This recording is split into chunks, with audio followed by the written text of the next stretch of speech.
It's a tunnel play on the cut. Yes, it is. Yo, let me just put the playlist. That's the perfect segue. Here you go. Have that playlist. That is not as soon Yeah. as that's funny. As That's soon as we went hilarious. live, Shamla was ready. Trying to play on the Kevin Campbell's. It is absolutely. Oh, What is it, Kitty? Jesus, you've been just hollering for hours and hours. hey I thought you'd Tia. be tired by now. Goodness. Hello, Miss WOC reader. Hello, hello. Chloe, Tia, Hey Chloe. WOC reader. Hey Heather. Heather's here. Ready to have a chat. Okay. Child, this chat. Boy, oh boy, oh boy.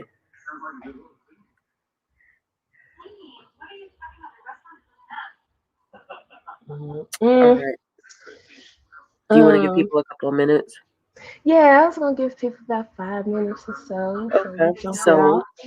here goes a question. How's everybody doing? And what romance books are you currently reading?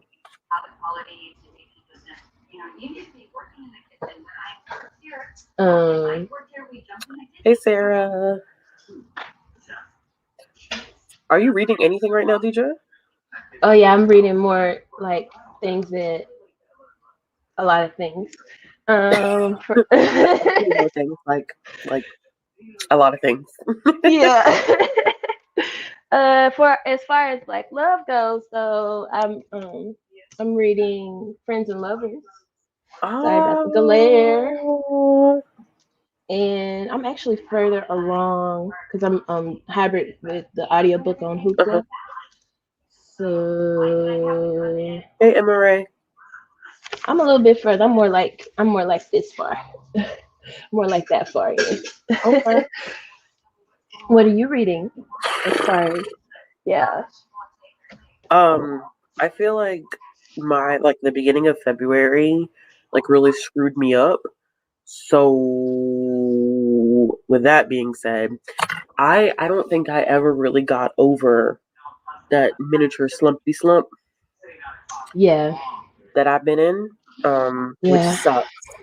So I've been reading comics, I mean heavily, like comics in middle grade. I actually have not picked up a romance book yet this month. Um, Hopefully that'll change in the second half of the month, but I have not been mentally in the zone to really read. I hear you there. I hear you. Yeah. I haven't really been able to sit down and read anything physically. Audiobooks only, so I feel you there. Um, And Marae, Shay, I did not see you. Unshackled Pursuit by Katie Richards. Okay. She asked hey Queen. Recognizes the genre only I've read is Alexandria House so far. Oh gosh, there's so many.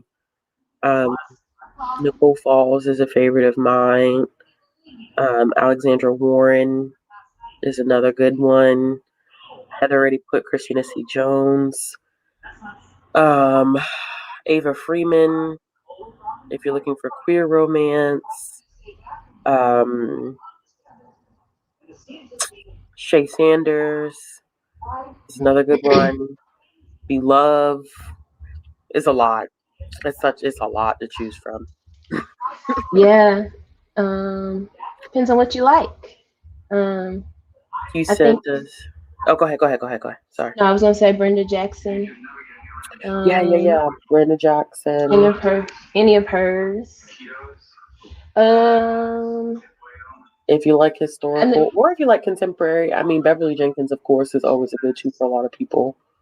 yeah, yeah, you named all of my like go-to names for Go through starters. names. Yeah, Yeah, yeah. Um, grown at them. no, Oops. I would say it has a twisted romantic element, but it does not. It's not an HEA. or an HFN. So no.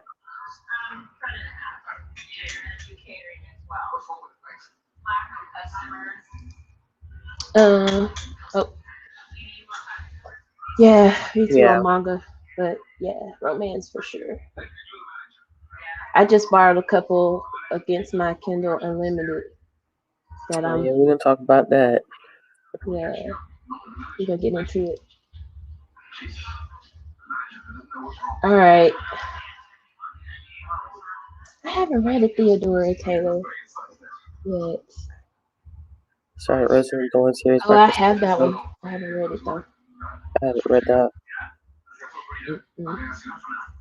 Oh, it jumped. Sugar. Hello. Hey, Sid.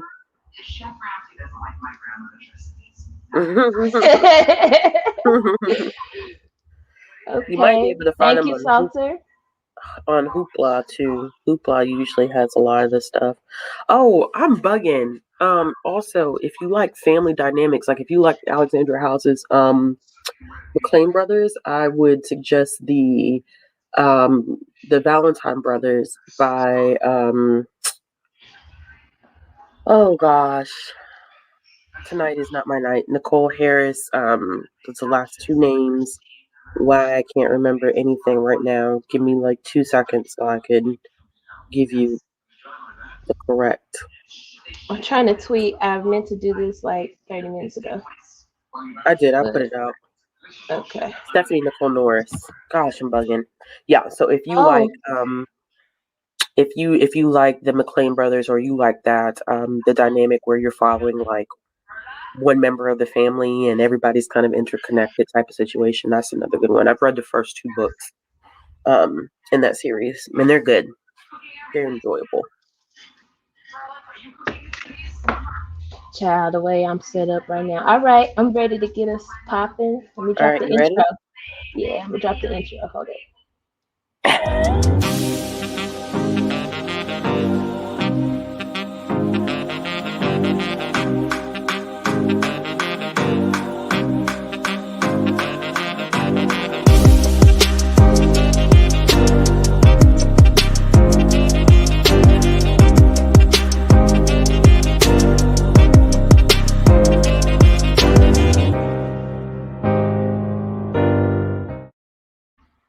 It always just Listen, gets me that intro always every hits the time. spot. Every The intro is so dope. time. All Okay, right. so So today is going to be probably one of the more information dense um live shows that we will do. I will go ahead and preface this by saying like we do not have the capacity to cover everything. If there's any information that you want to add to the conversation, please do so in the chat. We have done quite a bit of reading ourselves over the past, like, not even just over the past month. Like, Deidre and I started looking at this stuff, like, pretty early on. But specifically, we're going to be looking at what Black romance looks like in indie and traditional publishing, and kind of some of the issues um, that Black writers have run into, especially in like traditional publishing. This was not easy for us to kind of do a little background research on. So I'm trying to frame this in the right way. It is emotionally exhausting in the sense that um, it's tough seeing how certain groups are treated in publishing, especially in romance with the historical background to it. So the first thing that we're going to do is we're going to talk a little bit about what history is behind Black romance. And I always like to start this by saying that a lot of times I feel like the issue that has been closely tied to Black romance um, is heavily dealing with the fact of how society views Black people. how society views Black women. And there were a couple of interesting articles that I found that related definitely right back to slavery.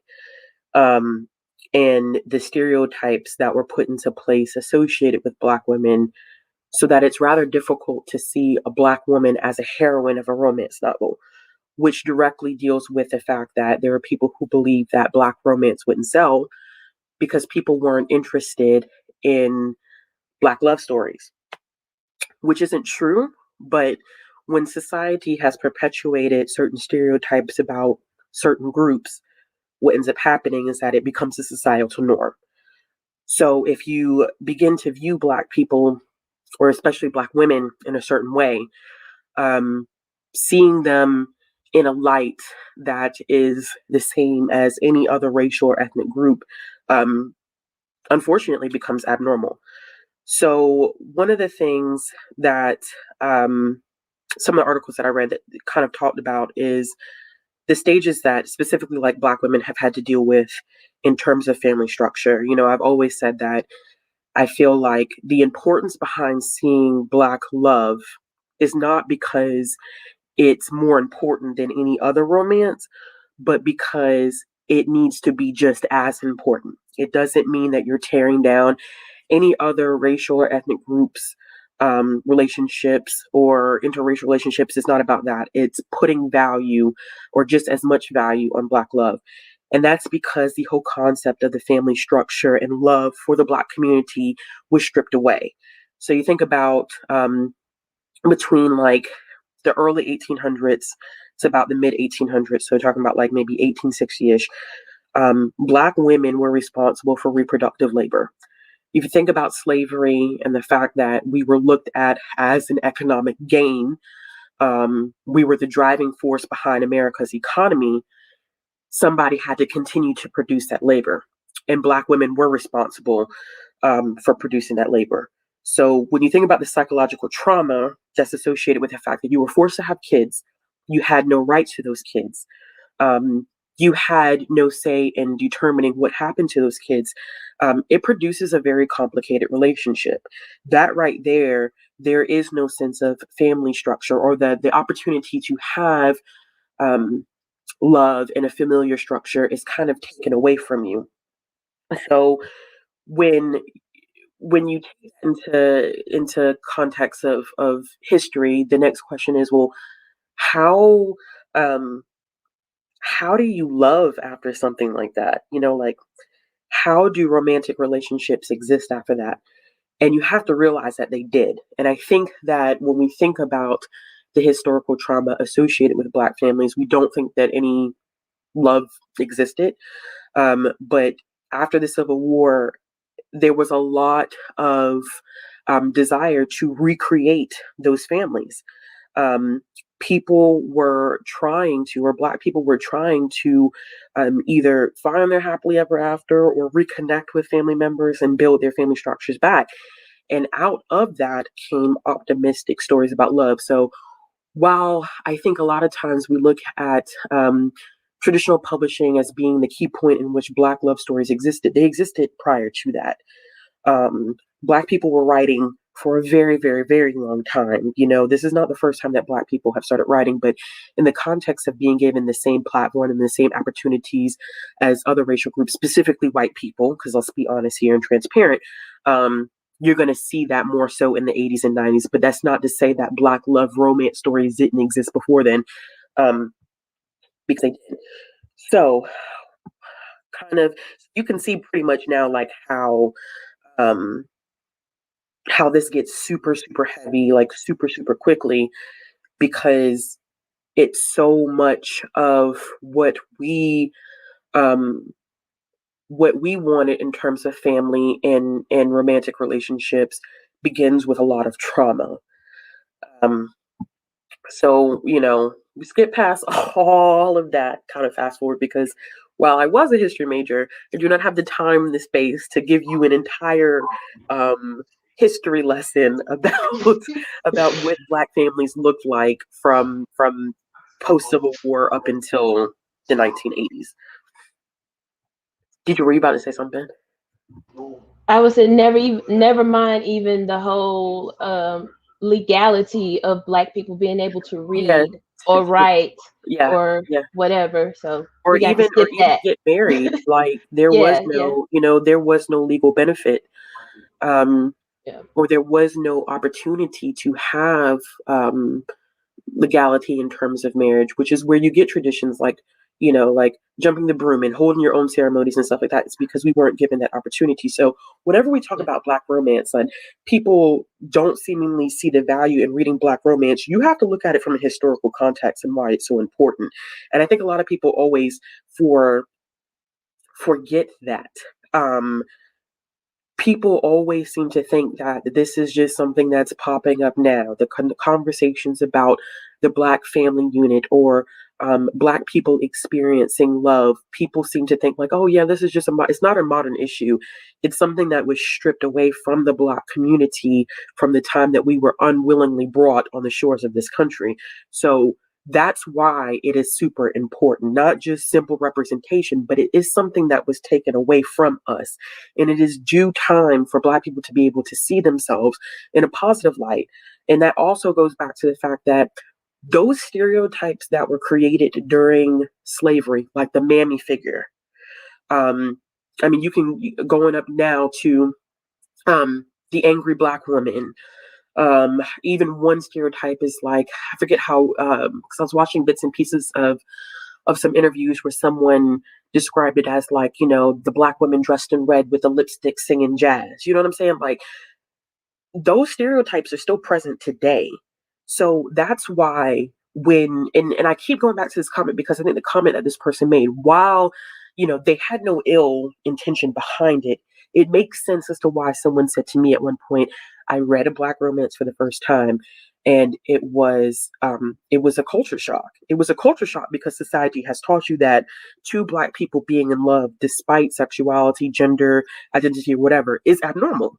And that's because stereotypes have been reinforced all throughout time. And when society has taught you a certain thing, you got to actively work to break all that stuff down. So anyway, skipping all that other stuff, sliding over to like the 1980s, and that's when category romances start to arise. And what I didn't know, and what I found very interesting, is that in '81, Simon and Schuster was responsible for creating Silhouette books, and they created Silhouette books because they wanted to challenge Harlequin's domination of the market. And I also did not know that most of the romance of that time of the genre was derived from British models. And it was most writers were hailed from Great Britain or the Commonwealth. I did not know that. Well, this whole concept of even American romance is not as new as you think it is. Think about when the RWA was founded and Great Britain had their own kind of like version of the RWA, but it was founded in the 60s. RWA was founded, we're talking what, 2 decades later, maybe even a little bit longer than that. But as Harlequin does to come in and conquer, they actually bought out Silhouette in 1984. Kind of going into some other stuff too. So, Entwined Destinies, which was a book by Rosalind Wells, is considered to be the first Black contemporary romance. And Vivian Stevens, if you're familiar with the RWA, then you should know the name Vivian Stevens. I mean, there's an award in her honor. She was the editor behind that book, and at the time, she was working for Dell. And then she also went on to work for Harlequin and was responsible for developing the framework together for like their Harlequin American Romance, Harlequin Intrigue, as well as Harlequin Premier Editions. And if you didn't know, the way that Harlequin is structured, they have imprints, but they also have different lines. I think at this moment they have 12 lines. We're going to talk about a little bit later that Harlequin used to have a line that was Kimani, but Kimani no longer exists. And there's some feelings behind that. Sandra Kitt's novel, Adam and Eva, which, hold on, I'm going to turn my camera off so I can grab it really quick.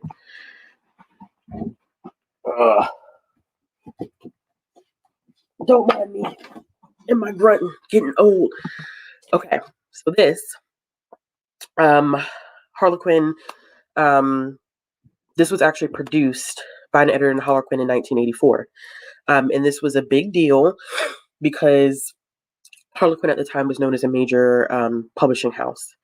And Sandra Kitt was the first Black author to write for them. So, kind of rehashing again, these are not the first time that Black people have written stories about romance and love with Black characters. You have to think about it in terms of what platform Black people were being given, which was pretty much nothing. So if you think about white people having a platform for romance and compared to BIPOC individuals, it's a big time gap in which people were finally being able to have the opportunity to show what it was like to be BIPOC and be in a relationship. So after that, things were pretty much stagnant.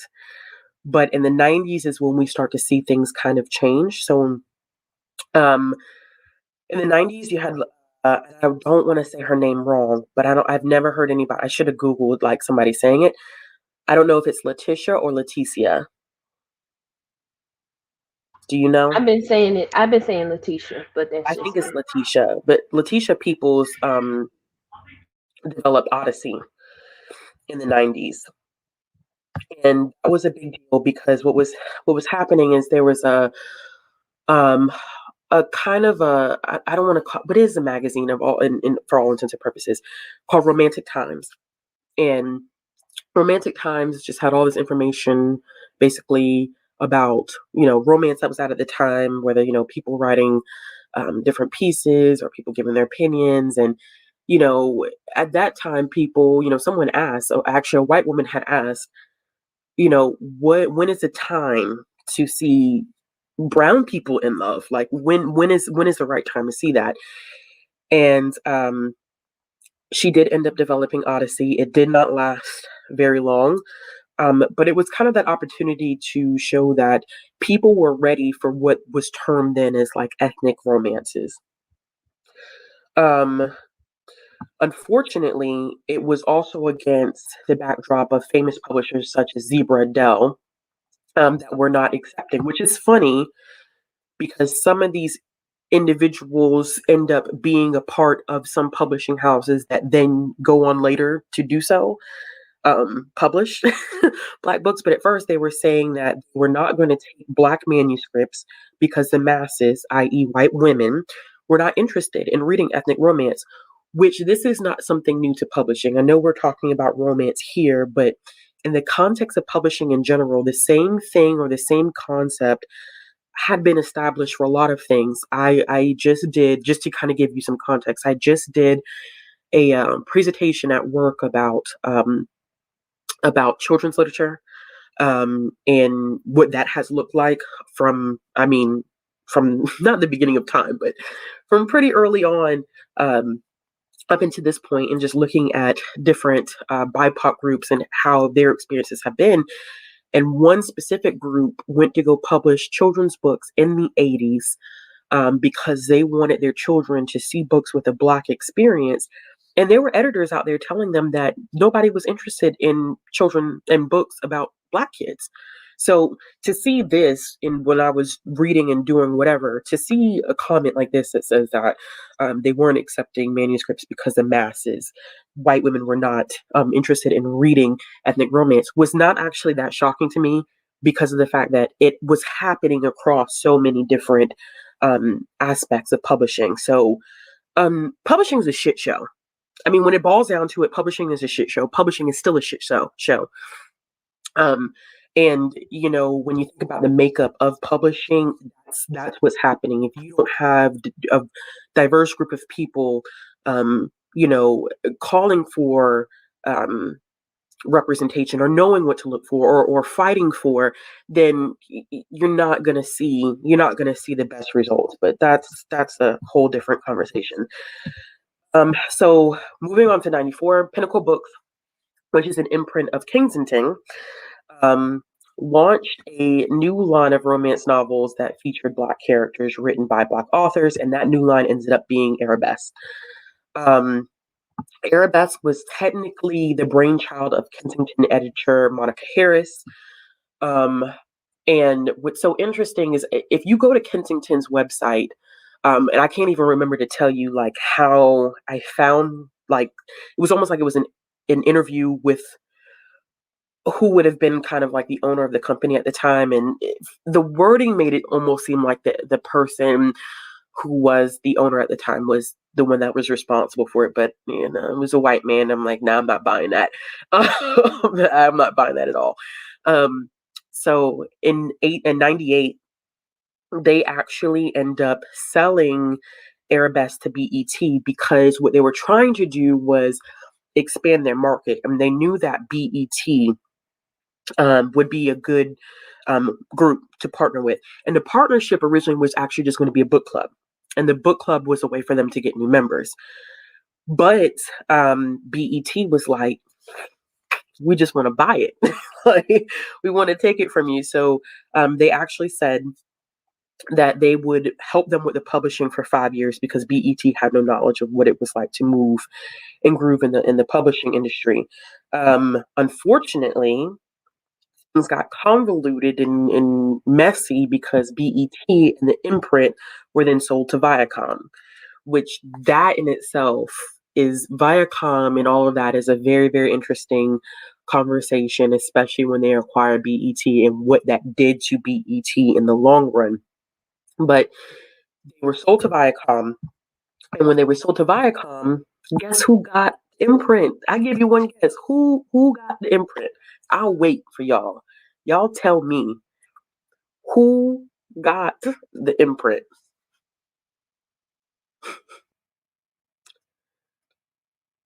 Anybody want to guess?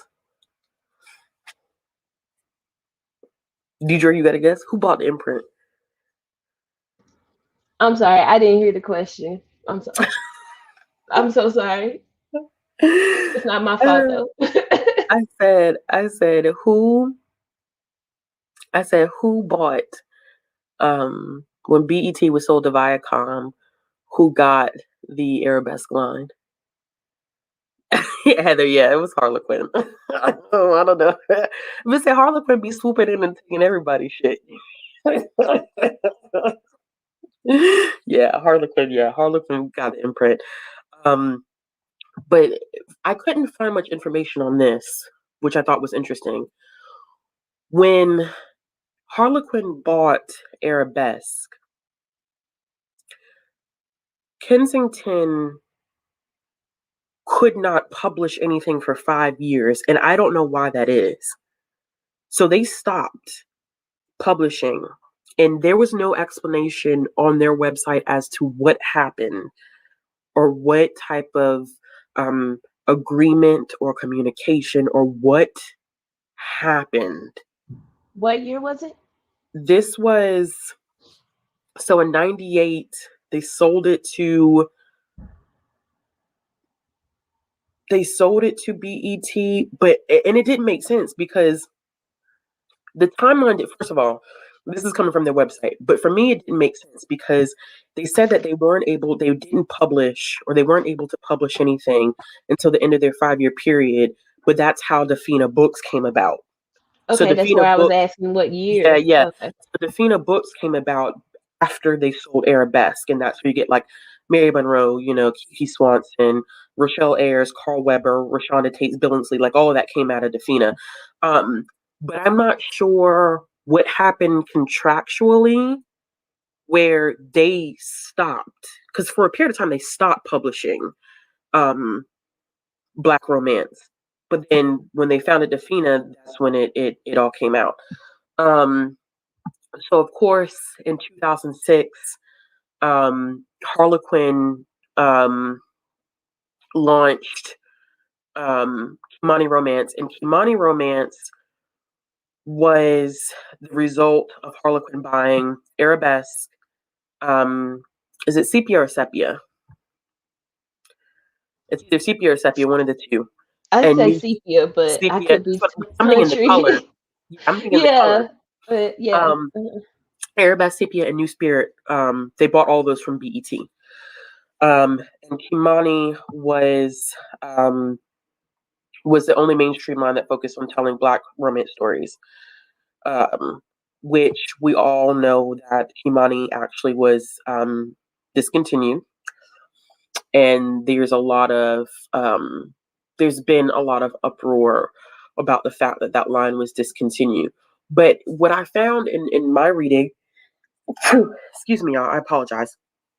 What I found in my reading, which I thought was super, super interesting, was that there seems to be people on both sides of the argument. So there are people who feel like Black romance needed to be separated, it needed to have its own line, and there are others who felt like it didn't need to be separated, and that was what contributed to its downfall. But I think one of the major things that's a problem with the discontinuation of Kimani is the fact that I believe that all their authors had to start from scratch, meaning that even though they were already a part of Harlequin, they had to resubmit as if they've never worked with Harlequin before. And that to me is problematic because it's like, dang, they've already sold you X amount of books, and now you're kind of putting them in a really shitty position. If they had set them up better to be, better integrated into Harlequin's other lines, I don't think it would have been as problematic, but they didn't do that. You know what I'm saying? And that's not to say that Harlequin does not publish any Black love romances, because they do. But you also have to understand at the same time, when we're looking at indie versus traditional, these people have some very stringent guidelines, um, very, very stringent guidelines on what you can write and what they want these things to look like. And I'm not going to go through all of that, because if you actually go through and you look at the 12 lines Harlequin has, and I'll tell you what the 12 lines are. The I 12 got a lines. list right here if you Hmm? need. I got a list right here and a website if you need. Okay. Because because if the 12 lines that they have, if you click on, if you go to their submissions, and I was just kind of like looking around just to look around, I mean, literally bullet point after bullet point after bullet point after bullet point that tells you this is what you can include, this is what you can't include, this is what needs to, basically telling you like this is what needs to happen. These are the themes that need to be central to your book, which for me brings up that whole thing of where is the, I mean, I'm not saying that these authors don't have the opportunity to be creative, but it seems so constricting. Like, you can't, there's only but so much that you can do, and you have to fit within their boundaries of what they want to see. And I think for a lot of people, in terms of getting into traditional publishing, like, nobody wants to deal with that shit. Nobody wants to deal with rejection after rejection after rejection, because you're not going to get the same access to publishing as your white counterparts. And that's reality. I mean, that's reality. And then, I mean, we could go back to this conversation about, we're picking up more Black writers, but what are they producing? Interracial romance. It's not to say that there's anything wrong with interracial romance, but think about the big names that you know in publishing right now. What are they writing? And it's so crazy, y'all. I was talking to my mom about Talia Hibbert. My mom has never heard of Talia Hibbert. Okay. So she Googled her. And my mom was looking through. She said, "Dang!" She said, "What? Where's the Black people?" I mean, she's like, "These are all interracial." My mom doesn't read. My mom is not an avid reader, at all. Like, my mom doesn't read at all. I was just talking to her, and she just happened to open up a Google tab. So to think that that is someone's first impression is not to say that there's anything wrong with that, but Yeah. to hear that from my mother, who doesn't read, and that's the first thing that she notices is like, so no Black love, like. You know what I'm saying? Not to say that there's anything wrong with interracial relationship, but where's a book that would represent my relationship, Yeah.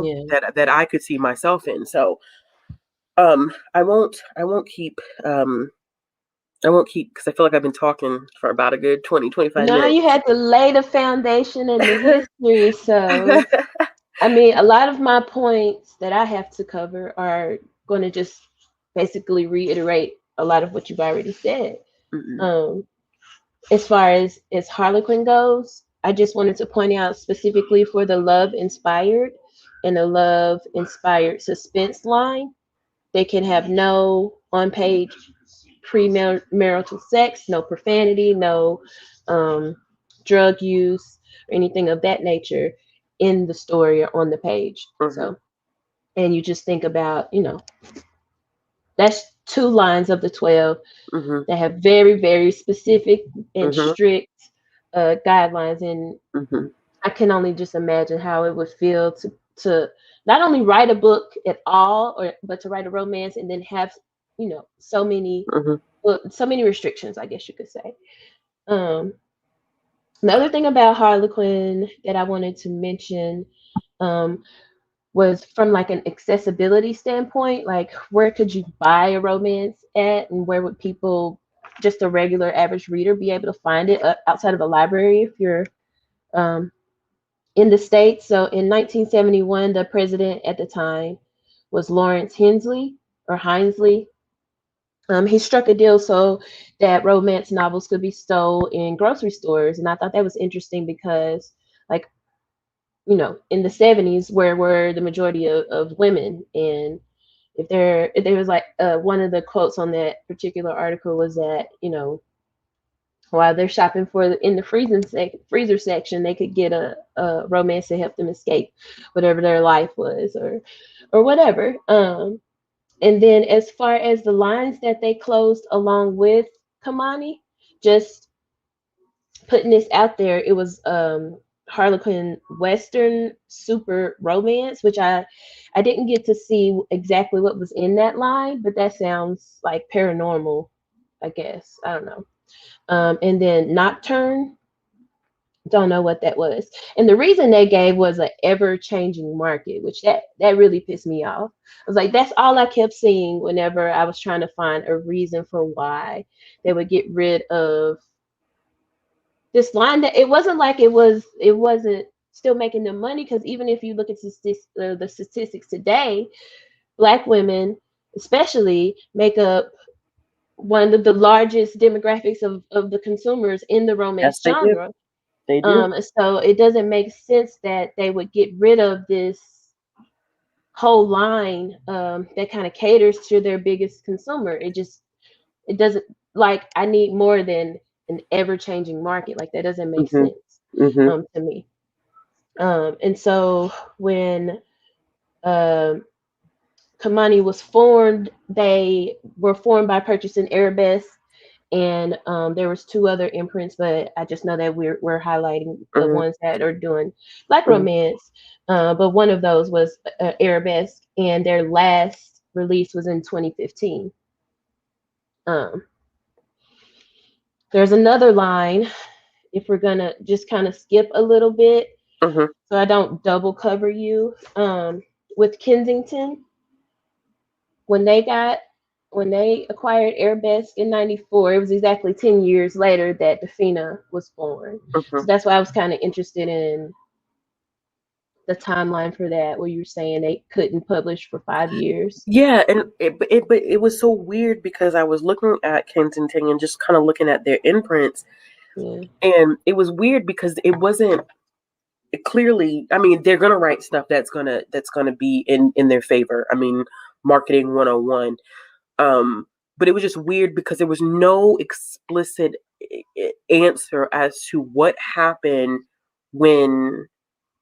I mean, because clearly we don't have access to any contracts or anything like that. But I wonder what happened with that, because they technically had an agreement with BET, but because BET technically lost the line, how did Kensington fit into all of that, where they literally just stopped? I don't know, because if you just look at, like, not even on the internet, just look at your shelves and what you have published during that period of time. Yeah. A lot of it from on my shelf say Defina, from like 2000 to 2005, 2006 ish. That's what they say. Yeah, I don't know what. Yeah, I don't know. I hadn't found an answer. Yeah, satisfactory answers. That's part of what's so kind of maddening and frustrating about all of this, or doing all of this, is the answers some don't the math ain't mathing, as somebody said. It don't make sense. Yeah, it's just it definitely does not make sense. But like I said, I mean, marketing 101, I think, I mean, but even too, I mean, um, you got to really do some deep diving and some digging to find out some of this stuff. And it's not Yeah. that it's not out there. It's Yeah. not that the history or the information doesn't exist, but like, it's one of those situations where you got to go past the first page on Google and you got to cross reference with a couple of of resources to kind of figure out like what the hell were y'all doing? Like what was going on when y'all started feeling like this was the prime time and opportunity for you to start picking up black romances and pushing them out only to chuck them to the side, X amount of years later and kind of absorb them Yeah. into your other lines where, like you mentioned in the video that you just did, you go to these sites now, you ain't finna see no black love romance on the first page. Nowhere. Nowhere to be But that found. until we get to like page 5, and you got, you got 7 of this. I even more than 7. I'm being nice, but you got one author with 7 different titles within 7 different series on the first page, instead of having a variety of all your, a flavor of what you offer on your imprint or your line or whatever. And it's just frustrating, because also the other part of that coin is they label books incorrectly. So Yeah. like when we were searching the other day, I forget what we were looking up exactly, but they had Midnight Sun in the romance section. That Mexican Gothic was in the romance section. Mexican Gothic. Um, a lot of stuff that Whatever. was not romance. Not romance. So I'm like, okay, if I'm searching for it, and I don't say I'm somebody that doesn't really read much, but I want Yeah. to, and I'm thinking, okay, romance, and I go to look for this, and you're giving me, I pick up Midnight Sun, and I think this is what romance is. I'm gonna be. Not only have you bamboozled me, but you led me astray in a lot of different ways. I don't know. Erica, I don't know the answer to that question, to be quite honest with you, because I like there is not that whole period, that transition period, and what happened is not like written in the stars clear as to what that transaction looked like. So I do not know whether they continue to publish, um, whether they had the rights in order to continue to publish, or whether, because that was probably the most confusing part of this, is figuring out what the hell happened um, when BET basically lost Arabesque. It's like it was a chunk of time that I could not find much on. Because everybody just seems to be giving you the start dates and the end dates and not what happens in between certain publishers, to be quite honest. I don't think that people find it romantic. I think it's just constantly put in every category, just Mm-hmm. all the Mm-hmm. time. Mm-hmm. All the time. I also think there was a misconception on what romance means as well. That Yeah. that I have found that a little bit. Um, I have found that a little bit in terms of like reading stuff and people not understanding what it means to write a romance, which is a book that ends in an HEA, a happily ever after, or an HFN, a happy for now. Um, and if that's not the thing that's going on there, and I'm not saying that some books don't blur the line, because I feel like some books do. Mm-hmm. Some, they toy with that line, and I mean, I think it happens in any genre that you look at, but that is the clear cut definition that a lot of people put out there in terms of romance. But people feel like any book that has a romantic element automatically means that it's a romance, and that's not true. Mm-hmm. Street lit is a good example of that. Mm-hmm. Street lit's not romance, you know. There's romantic elements in street lit, but street lit is not romance at all. um and and because people have, I think, sometimes a kind of misconstrued understanding of what defines a book as a romance book, you end up getting books and categories where it's like, this is not a romance at all. It's it's upsetting though, because at the same time that you have books like Mexican Gothic and Midnight Sun on that within one or two scrolls of your finger on the romance page, Yeah. you don't have so many other authors' Yeah. books being Being displayed featured. Yeah, and displayed. correctly. You know what I'm saying? It's like, but why? It's taking up space. it's, I just don't. It's upsetting. Um, Yeah. while we're talking about Kensington, they have a joint venture with an imprint called Urban Soul, Hmm. which basically with BET, I think also they did some distribution too. So that must have been part of some of that deal because they have a because WOC Reader sent me this article and found out that they have a distribution deal with Penguin Random House. And it's like they're all in bed together. Okay, um, so they bought Simon and Schuster last year, the end of last year. We still don't They know what said, that's gonna look like. sure And don't. we later They, on in the show we'll talk about Zane's imprint, which is under Simon and Schuster, which is it's called, I don't know how to pronounce it. It's her real last name spelled backwards. So with we'll get Zane's to that imprint? later. Yeah. Isn't that crazy? You talk a little bit. Listen, if you can, we talk a little bit. I know it's not the point, but we need to talk a little bit Yeah. about that article. That article is crazy. It's Yeah, scandalous. it is scandalous. Scandalous. It is super scandalous. Yeah, their article is Yeah. crazy. Yeah, but yeah, so she has, I think still to this day, because I couldn't really tell because she's kind of secretive, especially now. Um Not she laughing has at her, y'all. It's just no, it's the no, no, no. craziness of the situation. It's just Yeah, wild. wild. It Yeah, is wild. so she has 39 books published and she started out self-published. But eventually after I think she had 3 books published before she was able to get a deal with Simon Schuster to have her own imprint under Atria, Atria. I'm Oh, assuming Altria books. yes, and that's Okay, where okay, her okay. it's spelled. I'm just gonna type it real quick, because It could be Atria, but I stay calling them Altria. no, I'm talking about the name of her imprint that she publishes books under. Um, yeah, so I don't know how. Yes, yes, yes, yes. Yeah, Click on that comment by come this on. WC Reader. Please, let's talk about this, okay? Because how could you tell someone? Because this is something that happened with the RWA.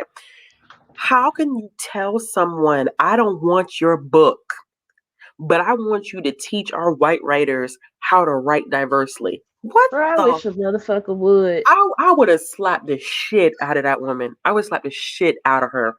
Why would you why would you do that? Why would you come to somebody and say some stupid shit like that? Why would you do that? But people feel real bold, man. Call Like Cassidy. Call Cassidy. the That's what it call is. Cassidy, man, that shit is wild. We don't want your books, but we want our white ladies to be able to write diversely. So that's why we want you. Ain't no way. It'll have to be a Ain't cold no day in hell. way. Ain't no way. I'm out here singing. Who sings that song? Ain't no way for me to love you if you won't let me.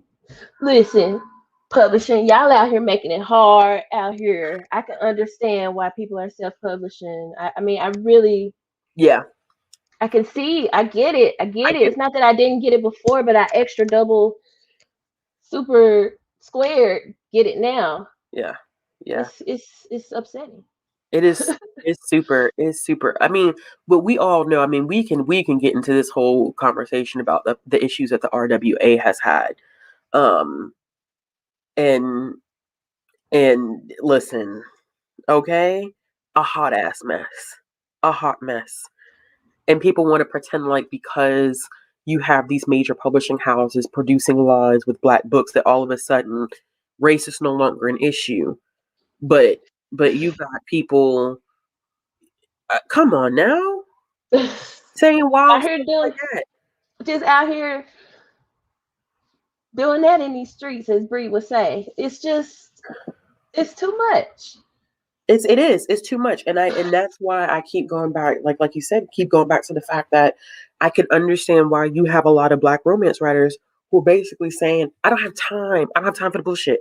I don't have time for white people to determine whether my stories are valid and important enough to publish. And I am not going to front. It's a lot of indie writers out here outdoing the hell out of some people who are traditionally published. And that's just the truth, man. And I don't say that to be disrespectful, but no. I mean, it's the same thing. We can look at that in any industry. Like, there are some artists out here who are signed to major label records, and I'm like, how, Sway? How are you signed? Who do you know? Who's your daddy? Oh, excuse me.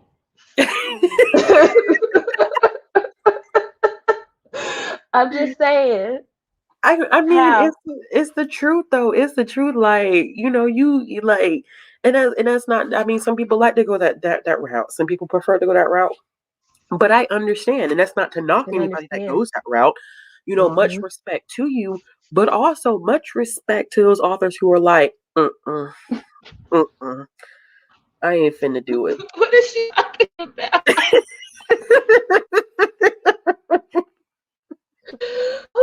What slave owner? No, absolutely not. Why am I not surprised though? You stay getting into something. I'm still blocked. Oh, goodness gracious. I was, Salter. I was. I'm just saying, who is your daddy? Whoever you call daddy.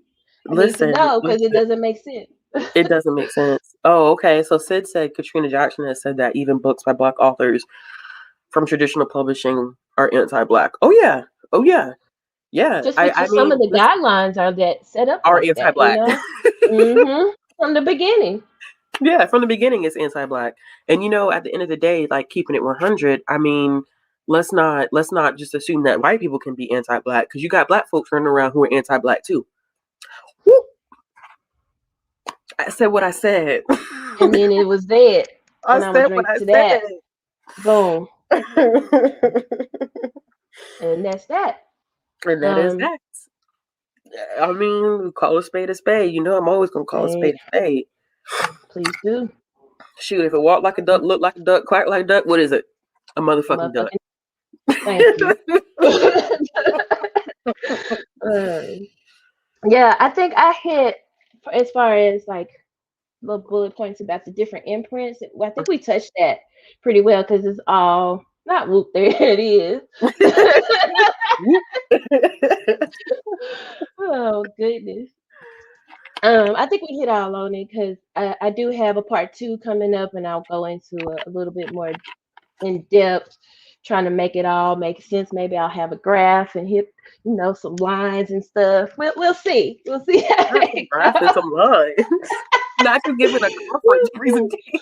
We need to put a family tree for the publishing and like some of the people, because it's like we have to, all y'all. Connected. We're gonna have to put that graphically together so you can see it, because you have got to see it to believe it. Like, when you start figuring out, especially when distribution kicks in, like, it gets wild how everybody is just connected. So you may think that you got one publishing house over here doing, something or whatever. Technically, it actually is an imprint. You don't even realize that it's an imprint. And they connect to somebody who ain't doing what they're supposed to be doing. It's really, really messy. Like, let me tell you, Harlequin got their hands in everything, man. Everything. I did not even, as much as I read, I did not know how much Harlequin has their hands in. And that to me is wild. It is completely wild. So just to address, because I've seen this asked a couple times, even on my last video, So because Penguin Random House bought Simon Schuster, Uh-huh. most people are saying that it's no longer a big five, and I agree. I Uh-huh. think, Uh-huh. but when I said the big five, I was talking about the top five grossing publishing houses as it stood. I think the end of last year is when Uh-huh. that article was written. So, just it was not necessarily the big five, but it was the top five at the time. I should clarify that. And so, with that said, HarperCollins was three on that list, and they're the ones that has Harlequin. Yes. Um, and the people who own HarperCollins is News Corp, and they own things like Fox Sports, the Wall Street Journal. So whoop, there it is again. So Y'all, like, what can you like? The call is coming from inside the house. it's crazy. It is crazy because yeah, like you said, like when you start digging in deeper into who even owns these major publishing houses, like Yeah. it is wild, man. It is wild, and it's not transparent. Um, it's not transparent at all. They don't make it to where it's like, oh, such and such owns this and such. Like, they're not gonna tell you all of that nonsense. But everybody linked up with everybody. See, Amazon is a ball game of its own. Um, and That's a good segue. Amazon gets a lot of hell from Hmm. everybody, not just because of crazy ass Jeff. Um, but also because just how they're changing the market so Hmm. easily. And we can get into that talking about stuff um like KU, like Yeah, let's how go there. That's a good segue. okay. Well, Sid, that's a good question. I mean, good comment too. Capitalism. It is capitalism at work. It's the same Hmm. people owning the same. Hmm. It's the same people. It's the same people with money in their pockets that own a lot of entertainment things. They own it all. I don't care what anybody says. They own them all. And you're right, Miss WC Reader. Even some of those indie publishing houses. Yep. Distribution. Distribution is a key part of all of this too. Just because someone is indie does not mean that they're the ones that are literally pushing the books out Yeah. or responsible for distributing the books. Like, so at the end of the day, like Shamla said, yeah, they all in bed together, laid up. Not laid up They are in laid a. up together, laid up, boot up. Everybody passing everybody along. I get you on Monday, you on Tuesday, you on Wednesday. This my hope for the weekend. Like, it's crazy to me. Scissor Like, shit, song. It's a it's like a scissor bad song. episode of Love and Hip Hop. Like, I have never in my Oh. life. Pretty much. Literally, literally. hmm Yeah. Hey, Brett. Pretty much. Fellow famous of the publishing world. Man, Penguin got a lot of shit out there too, in terms of imprints that you would never know. Imprints and distribution, you would never know how connected Penguin is to everything. The Penguin For is real. old school too. Penguin, yeah, it was founded. I just wrote that down the other day. Hang on. It's old. Yeah, Had me tripping how old it was. lay your head on my pillow. Lay down, lay down. Whatever happened to Lloyd? Lloyd doesn't. I mean, he fell off the face of the planet. Listen, I was in Chattanooga. I forget who he opened for. Oh, I went to see a. No, I forget who he opened for, but He opened for somebody. listen, I'm old. And I swear, I was like, No, he opened for the okay, headliner. ah. So because that's how you know. That's how you know. I I'm forget who I dead. went to see. It might have been like NDRE or somebody. They're not at all like on the same level, but it's Chattanooga. They got who they can get. Not Omarion happened to Lord. Omarion's off the face of the earth too. Last I heard, Fizz was dating his ex girl. Listen, I think now that's messed up. Now, how you date your bandmate's ex girl that you had 2 kids with? So messy, so messy. Ugh. It's on site though. It would have to be. Okay. I apologize for laughing at the man for being not responsible adult. No, he's adulting, and the rest of them are just running around acting like fools. All right. Let's see. Okay, so I'm really still trying to get a grasp on I'm switching over more so to not really indie, because I don't, we didn't really, I mean, indie in the sense, I think that a lot of people end up using KU.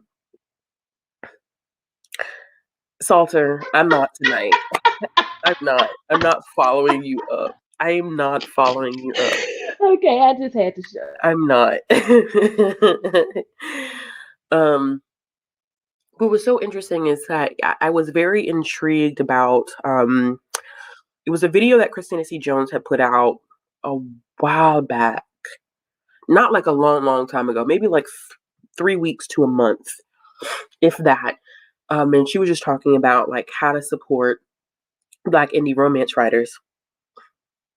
And yes, Shamla, that is why he canceled B2K and he decided to go on the Millennium Tour with Bow Wow, because he's not fucking with Fizz.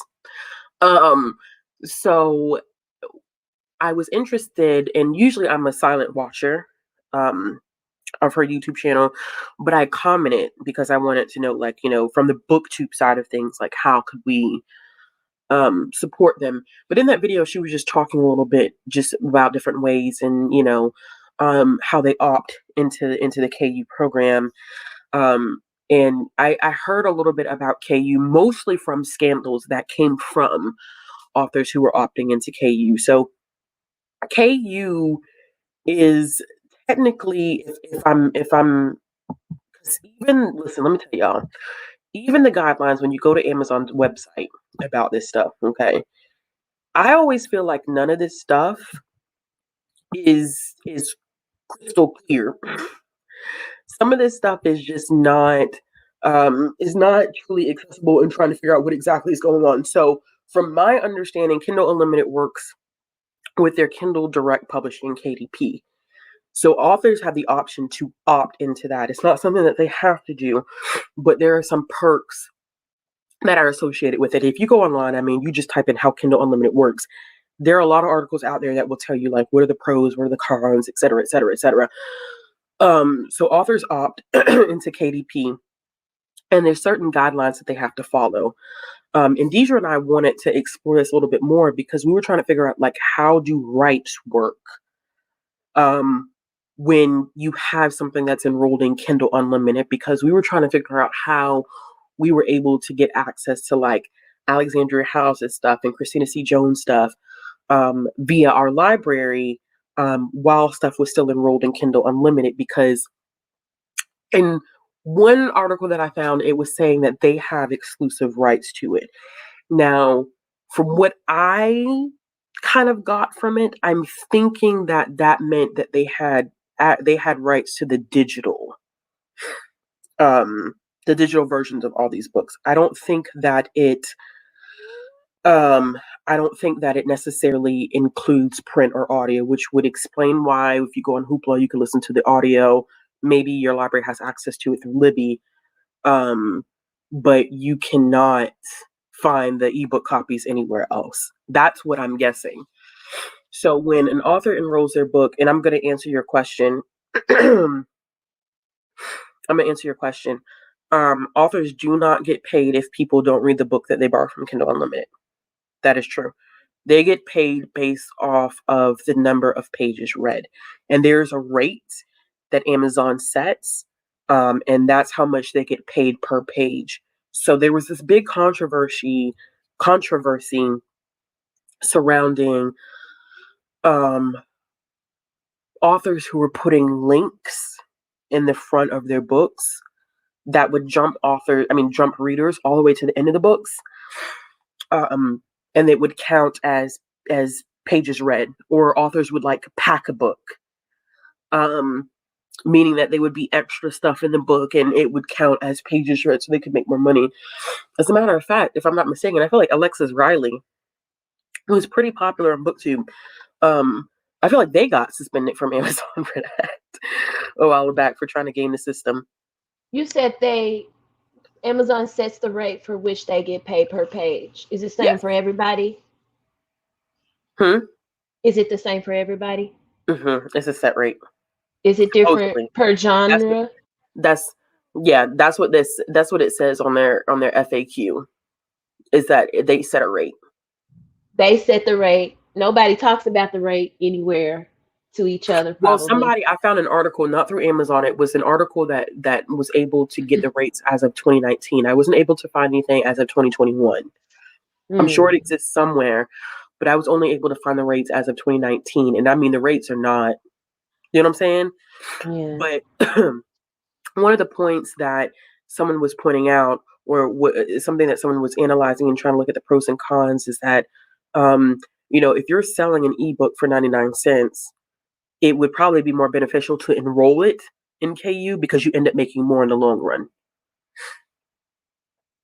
In terms of like people, in terms of like page count. And then it also explains why you see a lot of indie authors drop books like this. And I never understood that. I was like, dang, like, I mean, like, it felt like it's a new book, like every few weeks. And the reason why is because you keep that consistent content coming out, to keep your readers as engaged as possible, to keep them reading your content. So I think when we're talking in terms of supporting Black authors that are especially independent, that are enrolled in programs like KU, like, when you check out the books, like, read them, you know what I'm saying? Like, read them as best as you can, because they get paid for the amount of pages that you read. If you don't read it, that doesn't, just you checking out the book doesn't do anything for them. But that's why they need so much promotion. A lot of them don't have the marketing teams that, these publishing houses do. A lot of the stuff they're doing for themselves. I mean, book covers, people is sending them messages. Everything that they do by themselves. Like, I was just thinking about the thing that Alexandra Warren did in February, where she was running a deal on print copies of her books. Like, she had to go through and order those books and pack them up and sign them and write notes and ship them out. She had to prepay for them. She had to prepay. She had to have the money to pay for those books. Exactly. Yeah. And then, and then to have to go through the process of shipping them out and doing this and and not necessarily have, and I'm not saying, I don't know, like, if they don't have, like, family friends or family members or partners, whoever helping them out, but not having a whole publishing house behind you, like, that's a pretty damn big deal to have to do all that stuff by yourself, which is why I have so much respect for a lot of them, because they don't have a team behind them. And a lot of them want to do writing as a full-blown career, and it's difficult. That's hard. But a lot of people also feel like, they wouldn't, and not just talking about like Black love romance, but there are a lot of people who feel like they feel more comfortable going indie than going through a major publishing house. And I think, Deja, we had talked about this once, where it was an interview with a writer. I can't remember exactly who, but they were saying that they had been able to sign with a major publisher, but just the amount of time that it took to put the book out. So the book was finished a year before it was even released, after going through like copy edits and this and that and that and this. And it's like, and that time that you have to wait for someone to, go through your book and come up with this marketing campaign, like, it's almost like you've wasted all this time. It takes so much. So I can only imagine with people who are traditionally published, how long really these books have been written before they actually drop, because of how long the process takes. And they said they would rather just go the indie route. And I can understand why specifically Black writers are like, screw the system. Like, I'd rather just do it my own way instead of having to jump hoops and having to fulfill these submission guidelines that you want. I can't write the stories that I want to write. You have copy editors come in and they want to change things and they want to do this, and it just ends up not being necessarily um your creative project that you may want. I think a good example of somebody who's kind of in between there is back to Zane, because she, like we said already, she decided to self-publish her first two books because she didn't want to have to change it, and everybody was trying to change it. Yeah. They're trying to, not I don't know, make it more conservative. I think I was gonna say dumb it down, but that's not what I meant. I meant like Yeah, make it less. to the white gaze. That's what that's all Yeah. about, and, Hmm. and that's the downside, I think, um to marketing, is that a lot of marketing people who are in marketing are not people of color, you know. And I'd say this from my own experience. So they market to their own experience, and because of that, you end up in situations where um, everything has to be done to appease the white masses, because you feel like that's where your biggest income is coming from. But there are people of color out there that read just as much, if not more, than white people, and you're not marketing. You're not doing anything for them. You're not dry. You're not creating. Um, you're not creating a market for them. So it's almost like just speaking, from experience of black people, we have to create our own market, which is which is wild. But I mean, when you see the hoops and the nonsense and the back end things of things, you can't help but to wonder, like, well, why would anybody want to do that? Why would someone want to have to jump through those hoops? I'm already gonna have to struggle. I might as well do it on my own terms. Exactly. Yeah. But what the other thing I was gonna say about Zane is she has some DVDs from the Sex Chronicles. Yeah.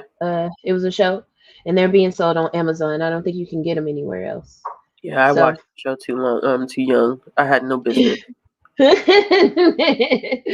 yeah, business whatsoever. yeah, yeah. So it's you have to take the good with the bad, Yeah, whichever path you decide to take. It's not yeah, neither one is necessarily better. It's just what do you maybe yeah, you have no skills to make your own covers, or um it might be easier for you to keep your part-time or full-time day job if you try to pursue a traditional yeah, publishing, yeah.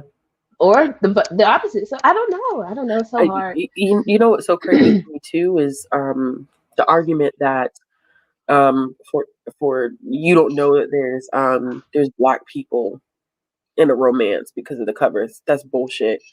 Um, and it's bullshit because black romance writers, especially those um that are indie, use stock images just like everybody else. So you Yeah, know what you're walking into. Are there yeah. books out there that do not display what the couple looks like? Yes. And I feel like that's because at a certain point in time in publishing, they did that intentionally to Mm, um help drive um purchasing of books that may not have been traditionally picked up if there was a black couple on the cover. But we can go mhm, down a whole path about representation on covers. Um, in general, in romance has always been, in my opinion, quite problematic when you look at traditional publishing. It still is.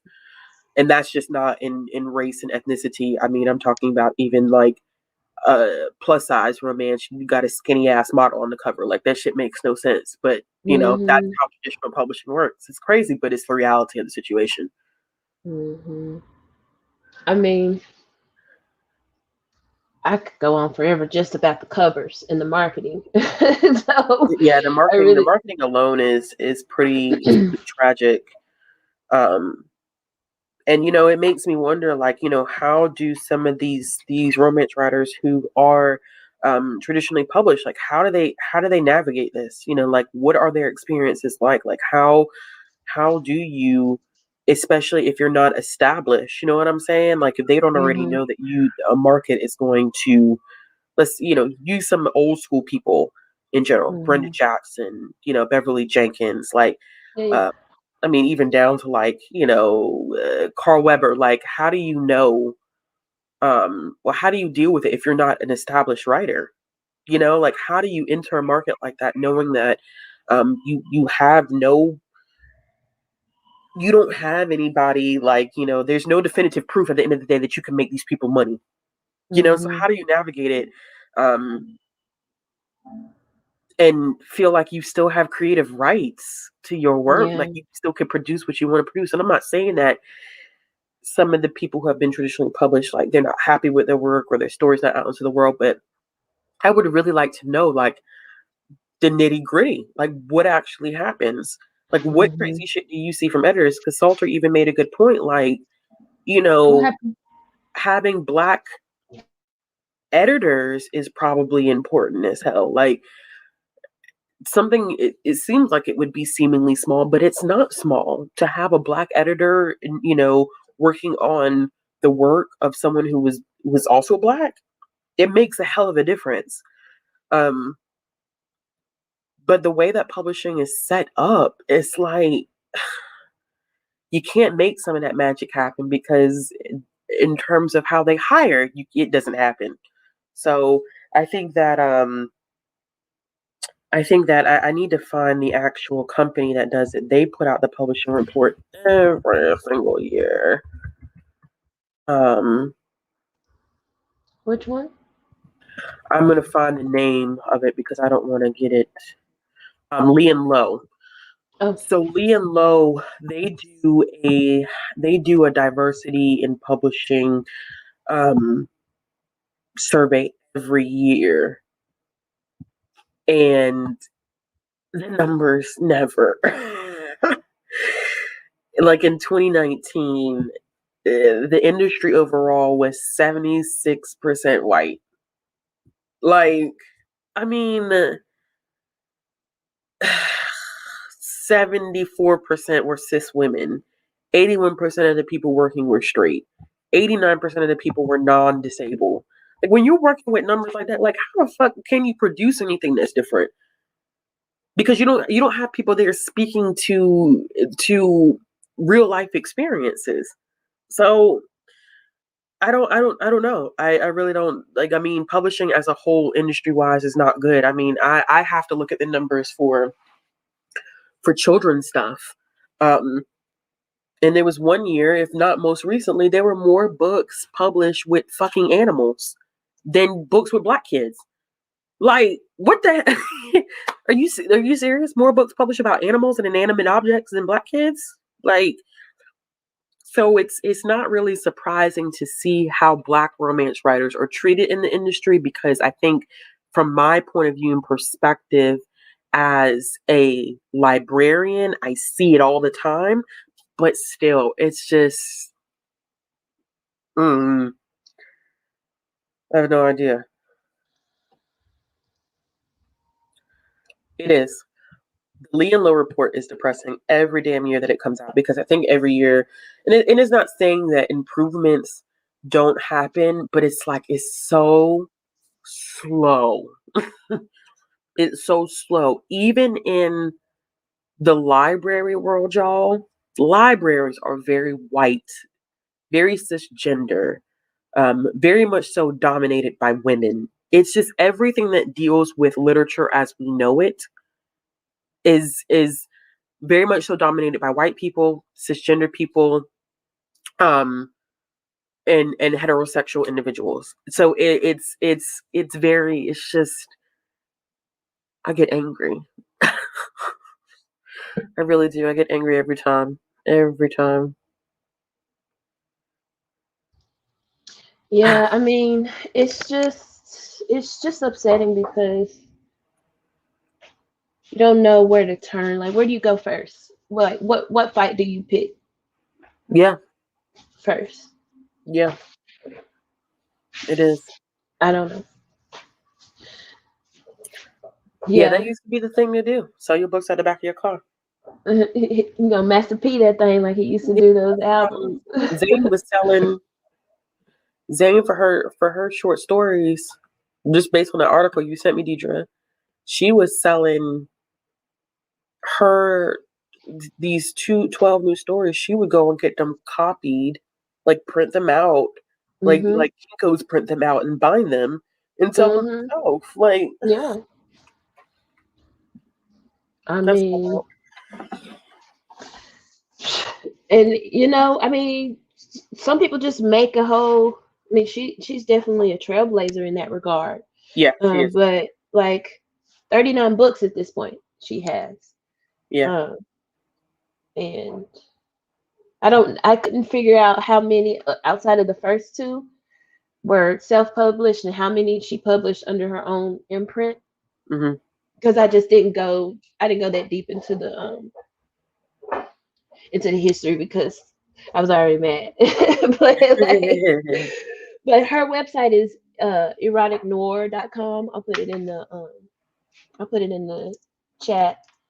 And I think you can still buy. I mean, not still. She's still producing stuff, but you can find her old and new stuff in there. Did I tell you I wasted coffee on my keyboard and it's all sticky? No, you did not. I straight up, I was reading something and I did like, I did my hands like this and knocked over my coffee cup and I was mad. It was like fussing for the rest of the day after that. Anyways, Yeah, yeah. but you know, here's the thing. Um, and I hate to come full circle with this, but no, I don't hate to come full circle for this. I think people get tired of me saying it full circle. That is the biggest hangup that I have with our community. Okay, it will always be the biggest hangup. It is quite sad that Deidre and I and so many others before us have been um trying to, and just I'm just talking about BookTube, um have been attempting to navigate the romance community and explain why Black love romance is so important. Um, and it came to a point where it was like, no, we just have to carve out our own space. Like, at what point does anybody want to take any accountability? Because, you know, a lot of these people who are in this industry, who are putting their blood, sweat, and tears into it, need support and backup, need people like us continuously, putting the word out about their stuff, reading their materials, reviewing their materials, X, Y, and Z. And it blows my mind that, like, the a lot of people who are part of the romance community in BookTube, and you can send anybody my way. I ain't got no problem talking to nobody because it is what it is at the end of the day. I'm grown, you grown, let's be grown together. Yeah. Um, why people continue to do the same shit? Like, to me, it just doesn't make sense. Like, it takes 20 seconds. It takes 20 seconds to realize how screwed up the system is. And it's not about putting one above the other. It's about Mhm. putting everybody on the same damn playing field. That's it. It's the same thing, when we have these discussions, it's not about, oh, Black romance is more important than your relationship or this racial group or this ethnicity or whatever. It's not about that. But you have to understand it's not equal footing yet. So, Yeah. and that's my biggest issue. And I will continue to say until y'all decide that you want to do something different. Okay. Different. It's like romance, romance, romance. And I have people that I'm cool with, that I fuck with heavy in the romance part of the BookTube community. But at the end of the day, what stands for me is that, you know, stop ignoring the problem. Stop ignoring the problem. Stop pretending like the problem doesn't exist. Or stop giving excuses like, I read what I want to read. Or stop not fucking holding each other accountable. Because, see, that's the shit that blows my mind. And I will always say that. Once again, I'm going to put it on the table. Send whoever you want to send my way. I will gladly talk to them because we're all grown at the end of the day. And I will call a spade a spade. How do you know that there's a problem and you still fuck with somebody who's not doing the right thing. That Bruh, makes no sense. Like that shit drives me crazy. Don't sit here and say, you know, there's a problem. I'm gonna do this, I'm gonna do that, but then you fucking with the person who can read X amount of books every single year and don't pick up, and not even just black people, but won't pick up nothing except white folks. Like that shit don't add up to me. That don't add up to me. Hold your friends accountable. Hold your friends. That's how I know y'all ain't got no real friends. And I'm gonna keep saying that shit. Y'all ain't got friends because y'all don't want to tell each other, hey, this ain't right. This is wrong. This is not how we work. This is not how we operate. Like this community in itself, and I'm not saying that I'm perfect. I'm not saying that I have all the answers, and I'm not gonna speak for Deidre because Deidre's a grown ass woman too. I don't have all the answers. I'm not perfect. I just started reading romance. I don't know everything. But what I do know is that I see a problem. And if I'm going to call myself a reader of romance, then I'm going to hold myself and everybody that's in my circle accountable as well. It don't make no sense that that's what happens in this community, is that it's like, I'm gonna hold myself accountable, but I ain't gonna tell my friends nothing. I'm gonna let them keep doing the same. And y'all be doing this shit with some heavy hitters in this community, and that blows my mind too. Like y'all got to stop that shit, man. Y'all gotta stop. Y'all gotta stop doing that shit. If it's, I don't know if it's scared, ness. I don't know what it is, but like, I just, for me personally, I try to promote the things that I want to see and that I want. You know what I'm saying? That's just, and I cut off stuff that don't serve. That's just how I operate. And when I see shit that's not good or doesn't serve or all and harmful, I feel like we need to call that shit out. And I just did not like. I felt disrespected on so many different levels. Because it is. It's disrespectful. It is. It's extremely disrespectful. I think that, I had a lot of, and I'm not going to say the person's name because I respect their privacy, but I have a lot of respect for the person who came to me and told me that they've stepped outside of their norm and they tried something new and it was uncomfortable. But now they want to try as much as they can because they know that I mean, it is decolonizing your reading, to be honest with you. It really is. And that to me, I think is super important. I'm not saying that all of a sudden you're gonna get it right or everything's gonna be perfect. But I mean, damn, like put in some effort. Like try. Like try. That's why people get so pissed, and that's why people were so pissed off about a lot of stuff is how you read about aliens fucking humans, but you can't read about two black people. Like that is so disrespectful. That's the part about it, is that you are buying into what society has taught you, that it is not normal to see two black people in love. But you're okay with normalizing an alien fucking a human when we don't even know if aliens exist. Whew. That makes no, like that what you're saying to me is that me loving another black individual is not normal in your eyes. Yeah. It's not what you're used to. And Strange. Weird. I'm weird. It's aggravating to me, and I take it so personally because you're invalidating my experience by doing something like that. You're invalidating the experience of a lot of black people who are in this community, and it's fucked up. It is fucked up. It's really fucked up, and it hurts. Besides the disrespect of it all, it's like we get it on from so many different angles. So like, anyways, Yeah. But on that note, what? Sid. What I miss? Sid's comment. This one? No.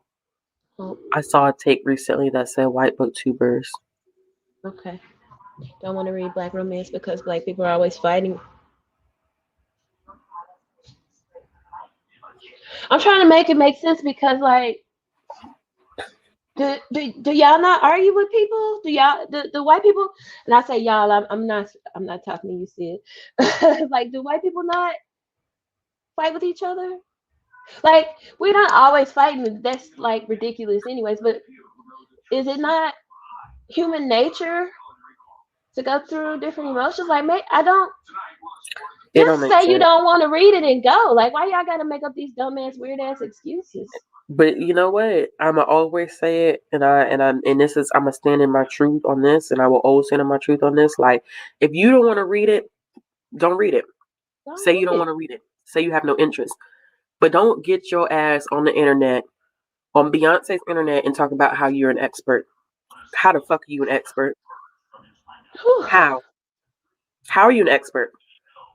You can't be an expert. That's fine. If you don't want to read, um, if you don't want to read about two black people in love, that's on you, boo. Like, that's fine. That's you. Cause I'm not finna beg nobody to do it. But don't get on the internet talking about you an expert in something and you're not. First of all, anybody that calls themselves an expert is probably not an expert, because usually other people Yeah. give you those People will titles. give you that label, not you giving Yeah, yourself that label. you don't give yourself that label, so you already got like 2 strikes. I think that counts for 2. So Not soon. Oh, goodness gracious, man. I mean, that whole conversation really can um they're not in mainstream, but yeah, that is true. Um I do think that proximity to Mhm. whiteness is very um is a whole discussion of itself. You know, some of y'all need to pick up some nonfiction. Because some of y'all are assimilationists and you don't even realize that you are an assimilationist because society has taught you as long as you do what they want you to do, as long as you talk a certain way, dress a certain way, act a certain way, then you can avoid the stereotypes that have frequently been placed on black people. That's assimilation. People are telling you, specifically white people are telling you that it's okay for you to exist as long as it makes them comfortable. And that's crazy as hell to me. I mean, I don't get it. I don't get that, man. I really don't get that. But you know, if you knew better, you would do better. But some people can't be so bothered to even educate themselves, um, regardless of anything. So, Yeah, what can we expect in the long run? I expect people to do better, and you can expect me to like hold myself accountable. But like, Yeah, it's tiring. It's just tiring. I'm gonna sound like a broken record at the end of this episode, yeah, but yeah. like, It is. Yeah, it's it's, easy. It's easy to. But I mean, like, I think that when you see stuff and you watch stuff um, over and over and over again, and you see how things move and shake in the community, you know, it's troubling. It is very much so troubling when you know that um, this community, along with other communities, whether that's Bookstagram or bloggers, okay, collectively we are influencers, and I don't understand why people feel like we don't make shit move and shift. We do, okay, because it is a money game. It is a business. I don't know why people seem to forget that publishers are it's a business. It is a money making business, okay. It's goods and services. So if we collectively are saying we not finna buy this, we not finna do this, we not putting money in nobody's pockets, then publishers take that into consideration. Don't let that shit fool you. They do. They watch us, okay? They know what they're doing. That's why they do these promotions. That's why they send booktubers, Instagrammers, and bloggers stuff. Because the end game is for us to push their materials so people will buy it. Okay? I don't know how strong of the influence is, like numbers wise, but I have seen us as a community at work in the amount of years that I've been here. I have seen books get delayed, I've seen books get canceled because collectively we have said enough is enough.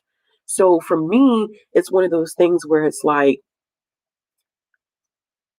if we tapped into that power and supported these authors the way they need to be supported, I mean, you can make You can help these people do some stuff, man. You really can. I have seen Twitter do some crazy ass shit. Okay? I have seen Twitter bring people to their knees because it got out of control and they had no choice but to rectify the situation.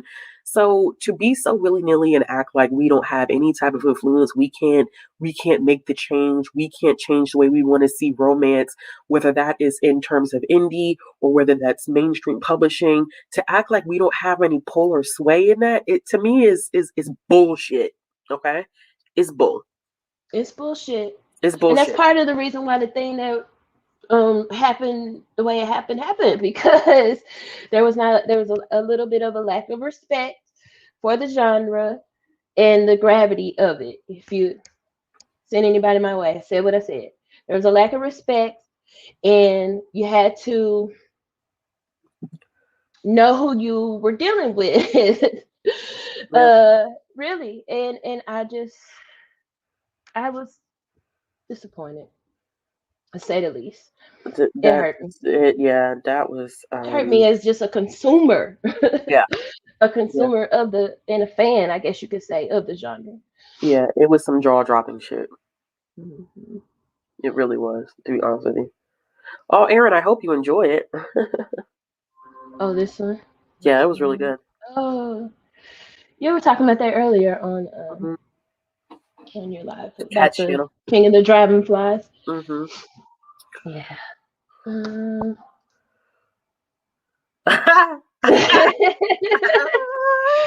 yes, it does. Nicole Falls has these on her website. Patty, Patty, Yeah. Patty. Yeah. Oh gosh. Oh man, I haven't. Ah, ah. They are there. I know that my library has some via Libby. I don't have very many, but I need to look. I need to look better because I think I was looking for self-published My my or library any my library also has some via print still. Believe it or not, has what? Kimani, like print, Oh, like paperback. oh, Kimani. oh, oh, oh. Hmm. Mm, Yeah. that's what's up. Not. I want one. Y'all are a mess.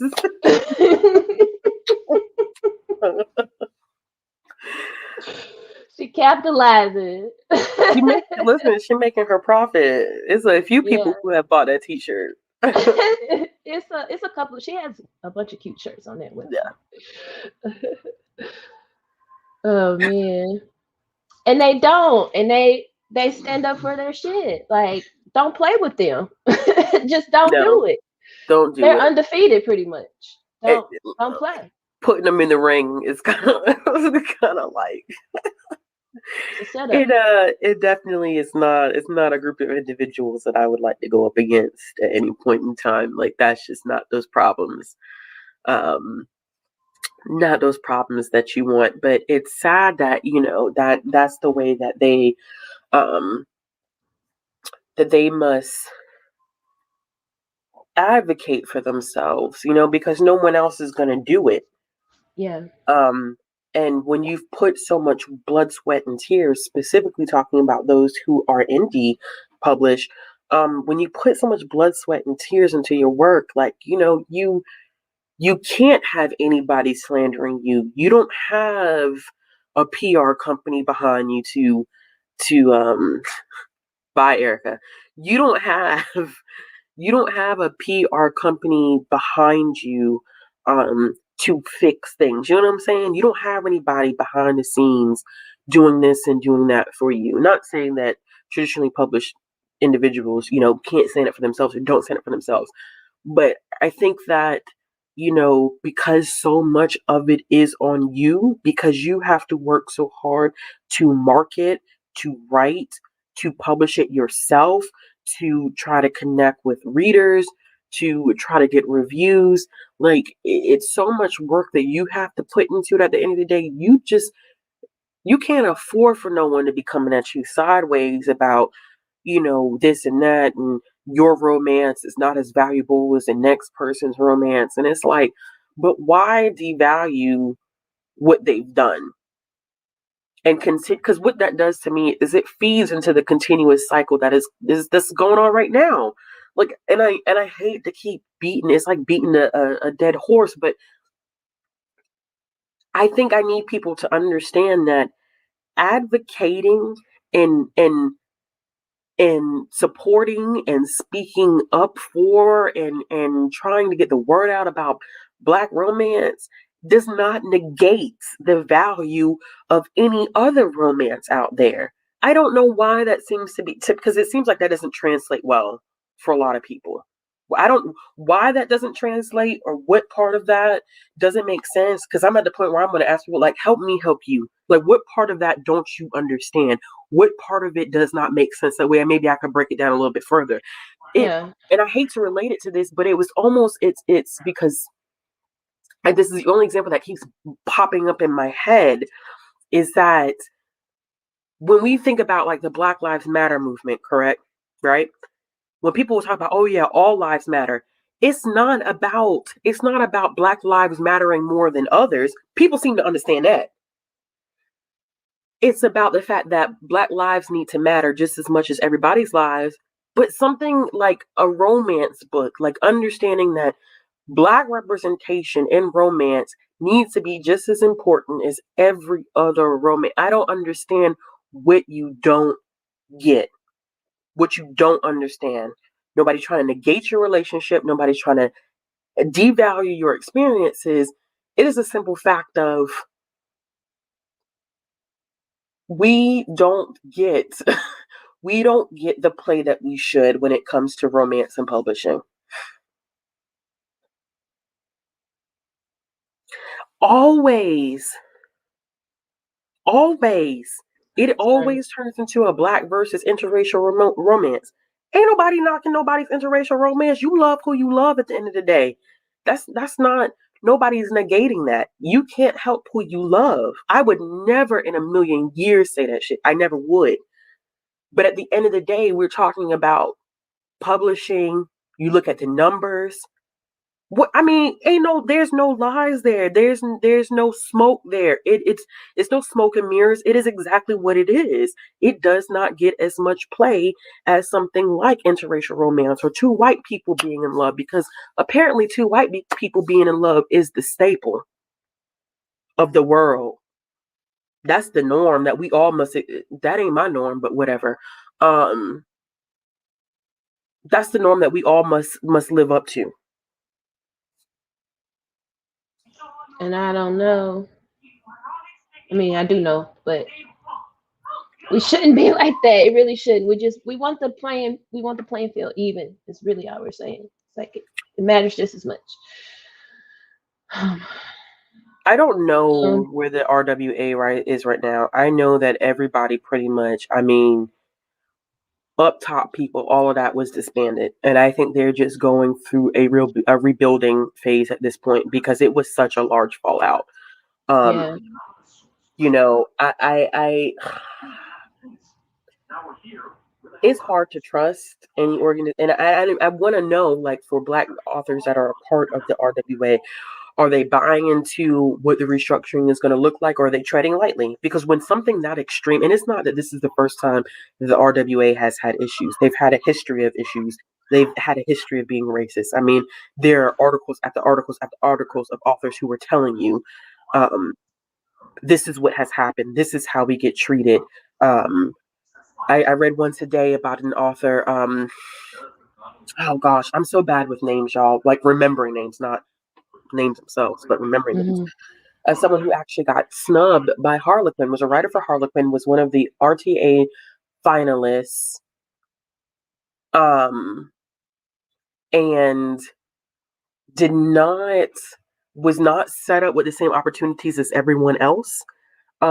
So I don't know if people are going to trust them. I don't know if people will trust that system because that system has broken trust so much and has done Black authors dirty um, for so long that even with them restructuring, with your whole entire board, your president, everybody resigning or quitting, like, you know, it gives an opportunity for it to be rebuilt, but would you really buy and trust into that? Would you really want to say like you feel comfortable with that system? Because, people can say, and this goes back to a lot of conversations that we've had about the booktube community in general. People can say, "Oh, I'm an anti-racist. I'm going to do things differently," and blah blah blah blah blah. But as soon as the sand settles, guess what? They're back to doing whatever the fuck they were doing before. So I wouldn't be surprised if, yeah, they're going through a restructuring process, but there may be some people, and they may not be publicly saying it, but there may be people out there who are like, I'm treading carefully because I'm not going to believe that just because they're telling me it's going to be different. Totally. Because, like, I put an article in here. It's one of, oh, well, maybe it's saying it can't. It can't. I think it's too long. Too many characters. But I'll put it in the description box when we wrap it up. Basically, it just kind of outlined all of the mess around that whole. I think it was 2018 when it went Hmm. down. Hmm. Um, Yeah, yeah. Kind of some of the offenses leading up to it. Um, what year was it that Kennedy Ryan won the first? Was it like 2019? It was I don't like want to get the date wrong, so let me it look was because I don't want to put no pretty false recent. information out there. Yeah, I'm trying to get this link to go through, but I don't think I'm gonna be able to. Yeah, so it was in 20 something that for the first time that a black author won a Rita. So, Sorry, and I said RTA earlier. I meant Arita. hmm I know what you Thank meant. you. I can't. It looks like it was 2019. Was it 2019? Yeah, I think that sounds right. I think so. I think it was 2019.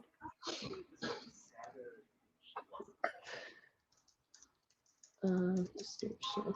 Let me see. Keyboard.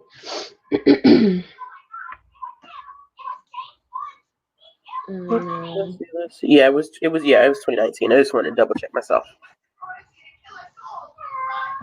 they did. They put Alyssa Cole and somebody else on there.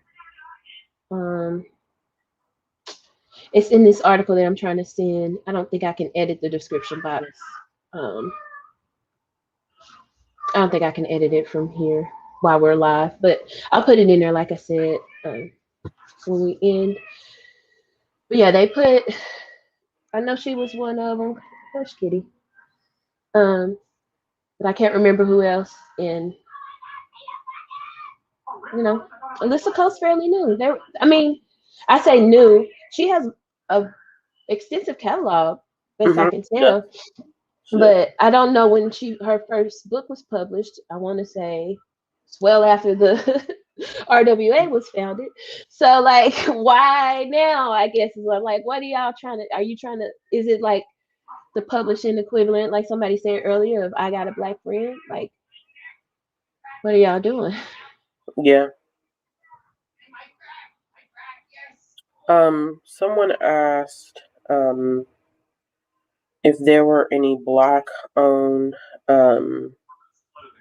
publishing groups. Where is There are. that? I mean, there are black-owned publishing houses that exist. But if you're talking about marketing power as like some of your major houses, they're not gonna have it. They're not gonna have Oh, it. Um, and I don't it's see it, super Ashley. unfortunate. And then that goes into the question we were talking about earlier: is that even if they're black owned, are they distributing their books, or do they have to go through a major publisher to distribute their books?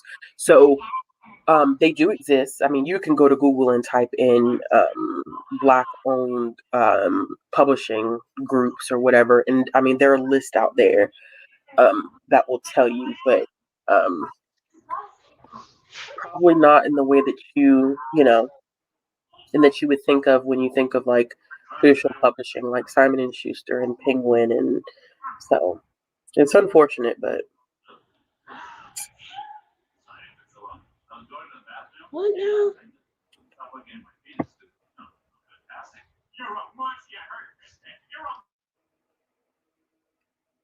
I'm done. I don't even want to talk about it. I don't want to talk about it. Let's talk about these cheap paperbacks because that was a mess. Yeah, yeah, um, yeah. I like a good $7.99, $8.99 new book. I'm okay. I'm here for it. I wish it was a little um, easier to buy a, a ebook and share it. Yeah.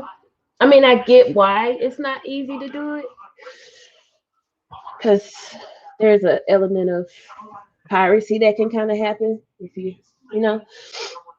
But I wish it was a little easier to buy ebooks for other people because it's such a convenient way to read. Um, this part right here. I think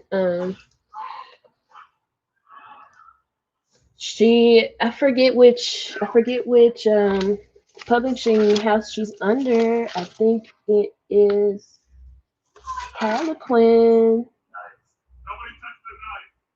No, HarperCollins. Uh, is where Beverly Jenkins is, but yeah. So they're with Harlequin. Yeah. Um, again, I drank that's too the much. same for Talia Hibbert, huh? I said I drank too much water today. Yeah, ain't nothing wrong with it. Ain't nothing wrong with it. Aaron, there Yeah. is there is a publisher called Justice Books. It is called Justice Books. This is the same publishing house that I was talking about earlier. That when they were told that there was no market for Black children's books, so that's them. Mm, Just in case you were wondering. Are we talking about Miss Beth? Oh, do they love her? Who are we talking about? Yeah, clarify Oh, for Beverly me. Jenkins. I'm guessing. I don't know. I don't know. I think with Bev, um, who deserves the utmost respect, um, in the community here, what I see is um, she, to me, this is my perception. I feel like sometimes she is tokenized as the one Black historical romance writer, which we will talk about when we get to the section about historical romances. Um, I feel like she's that one author that ends up getting tokenized as a historical romance writer, and nobody reads anything else by her, which is crazy because she has a backlog like nobody's business outside of her historical romances. But people can't be so bothered because, once again, we're stuck in that trickle down effect where, unless someone who has a high following talks about it, nobody's going to go looking for it themselves. So that's kind of crazy. Yes, yeah, she writes more than his, and I wish I had. I don't think I have a copy at my disposal because I don't know, y'all. My bookshelves. Well, if y'all know me by now, you'll know that my bookshelves are a hot ass mess. Um, she has a lot of other stuff. One of her other series that I had started that I actually need to go back because I read a book in the middle of the series. Um, I talked about this last time. Is her Blessings series, which is more contemporary, more modern than her historical. She's done contemporary. I mean, just regular old contemporary romances.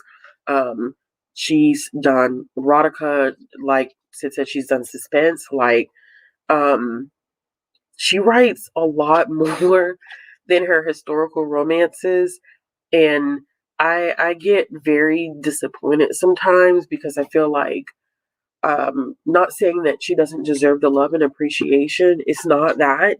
It's just that I feel like she gets tokenized, and it's not fair because she has put a lot of blood, sweat, and tears into her historical romances because, people, of course, outside of even just people not saying that, or people saying that Black romances couldn't exist, people were definitely saying that Black historical romances could not exist. So, um, it was it. it's unfortunate that she doesn't get respect outside of her historical romances. And that bothers me because I feel like you're not viewing her in totality. Like you're not viewing her as a whole person.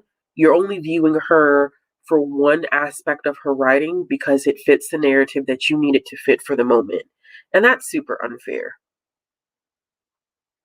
Yeah, she is the only traditional published author writing Black historical romance. But what's so unfortunate about this is that I feel like people don't feel like Black historical romance exists outside of Beverly Jenkins. And I always like to do this because, sorry, I meant to turn on my camera. Hold on. Like this right here. My keyboard wants to work. This alone. Those are so pretty. Are they pretty? Let me see that first one, the Black Pearl, Moonrise, and what was the last one? Moonrise and Sunshine and Shadows. So pretty. You know what I'm saying? And it's like, for me, it's just one of those things where I feel like, and I don't want to delve too much in it because I don't want to take away from the conversation that we have regarding historical romance. But you don't put a writer into a box like that, especially when they're not in a box. Like that's not fair. That's not fair to them because you're not viewing their work and who they are in totality. Like I said before, I feel like it's very much so using this individual in order to diversify your need to read historical romance. Because there are indie authors who are putting out historical romance right now on KU. I mean, it exists. You just got to look for it. Thanks for coming, Erica.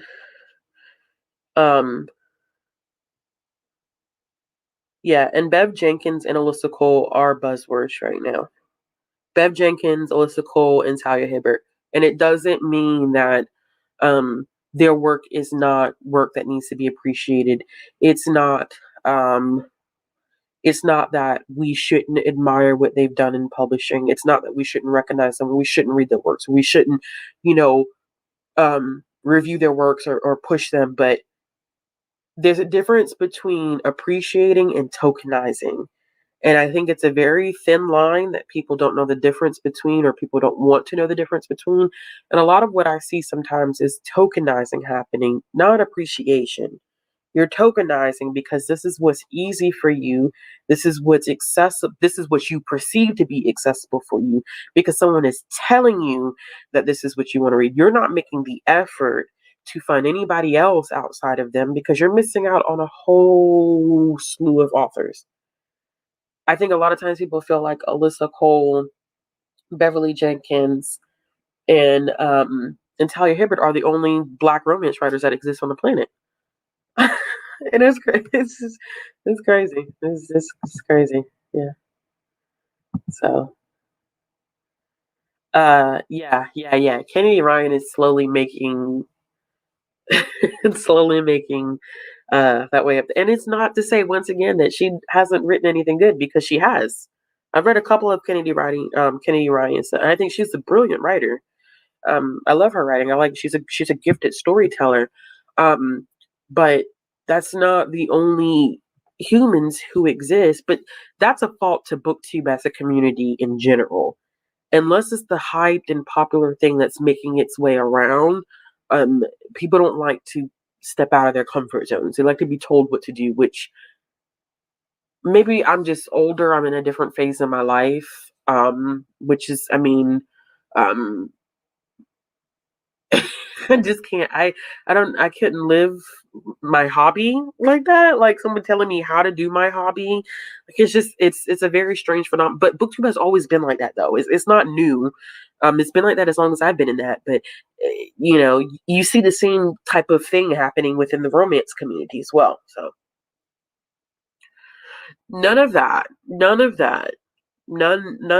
You're not gonna, and this is where I'm a newbie too. I think Deidre definitely has read more old school, traditionally published romance than I have, but you don't see anybody really tapping into that on BookTube.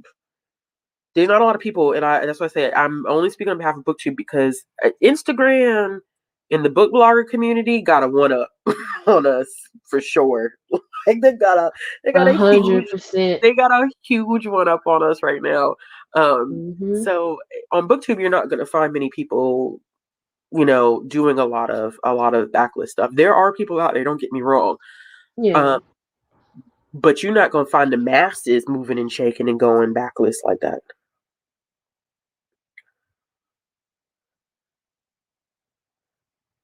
Not Angie Thomas being the only Black YA author when Walter Dean Myers and Sharon Draper and Sharon G. Flake have been doing it since before I was even out of my mama's womb. So that El shit blows my Divine, let us mind. not forget Drama High. What? Like, I just can't. I can't. That blows my mind a lot of times that all of a sudden, like, and I respect Angie. I always say that. I respect Angie. I respect Nick Stone. I respect their craft. I respect what they do. But even they will tell you, Nick Stone and all of them were sitting on a panel last year. All of them will tell you it was people like Sharon Draper. Jason Reynolds will tell you that too. It was people like Walter Dean Myers and Sharon Draper who were doing YA prior to them. But when you ask people about Black YA, what are they going to give you? Angie, Nick, Jason. So it is what it is, man. It is what it is. Child, Heather, you know how I feel. And I just don't give two shits anymore about. I have been so detached from BookTube, the romance community, and BookTube lately. I have my few that I fuck with, and that's about as far as I go. Yeah.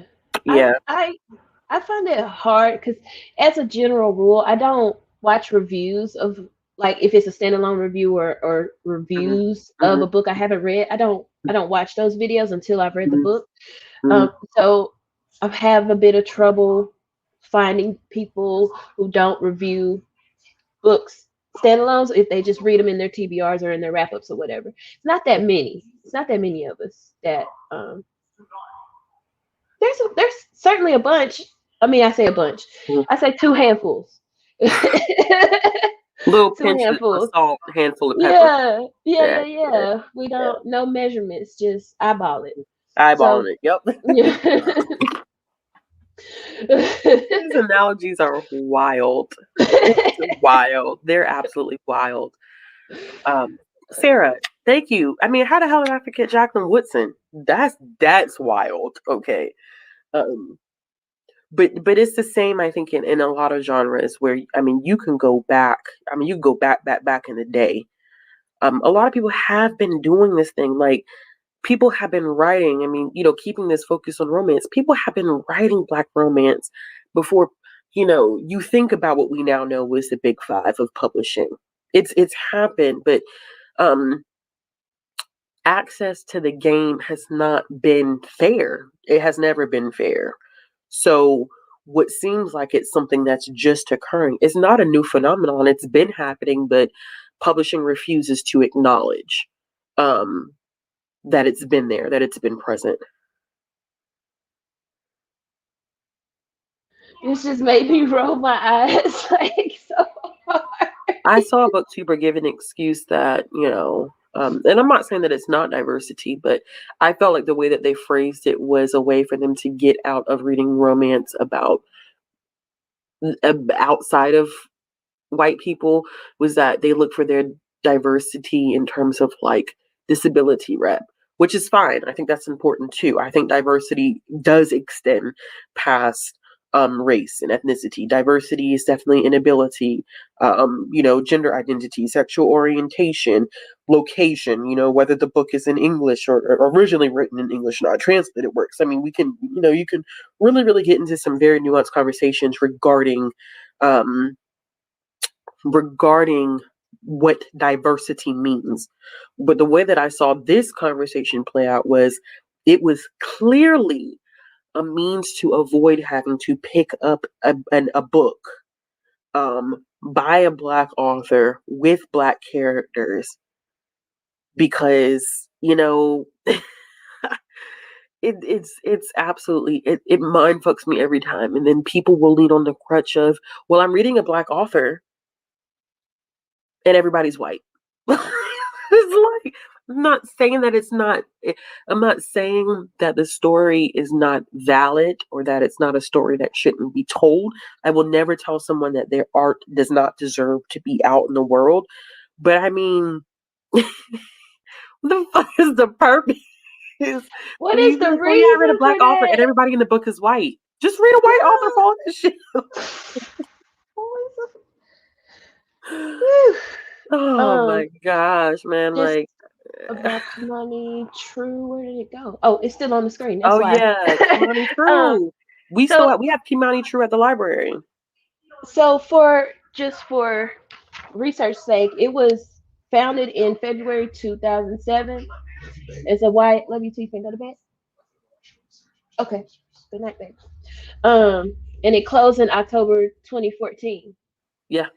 So like, are they trying to say to us that there's less people in the market in those last 7 years? Like, makes it doesn't make sense. And then so Kamani Press is the imprint itself, and then they have, I guess, sublines, and they had Arabesque, like we already said. Mm-hmm. Their last release was in 2015, and then Kamani True 2014 was their last release, and Kamani Romance was 2018 was their last release.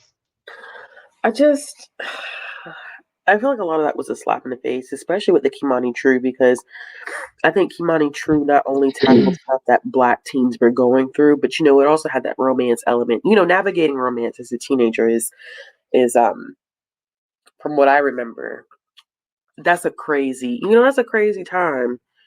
Um, and the romance that we see now, which the romantic elements that we see in a lot of YA books now, ain't a lot of Black love either there. If you want to be real, like it's not. And people may feel like, oh, it may not seem important, but I'm telling y'all, just from my understanding, my perception of something as simple as windows, mirrors, and sliding doors, how things are presented to kids, especially when we are big proponents in telling people, your children need to read. You need to be reading to your child 20 minutes every night. Reading is a foundation. Reading stops the school to prison pipeline, blah, blah, blah, blah, blah. And then you pull away opportunities for kids to see themselves in books, knowing that books are the way that people inform themselves. Books are the way that uh, books can shape people. Books are political. Books make statements. Books inform us. So it's just like, you have to realize at some point that even something is what people would think is as small as being like Kimani True being pulled, how important and how crazy it is that happened, because you're pulling away the opportunity for like the community that I serve.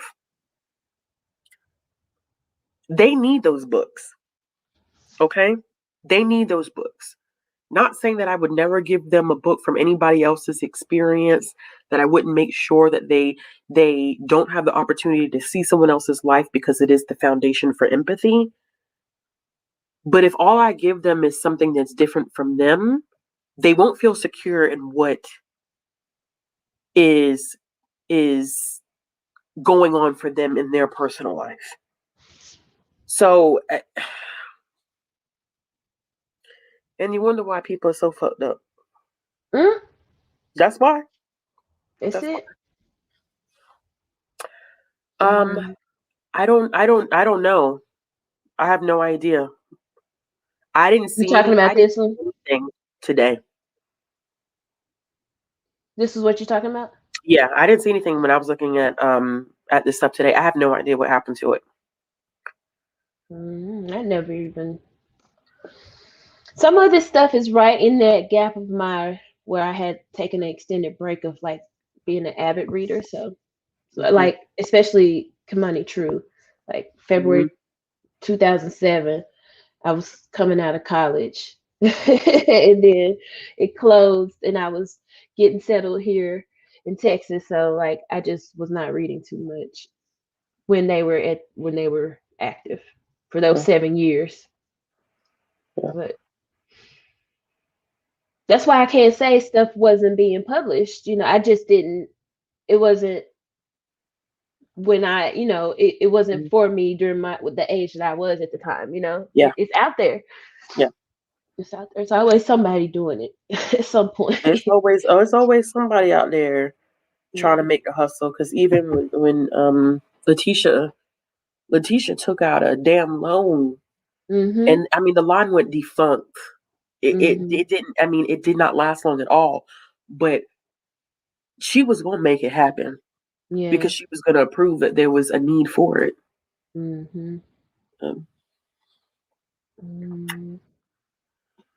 Let's see.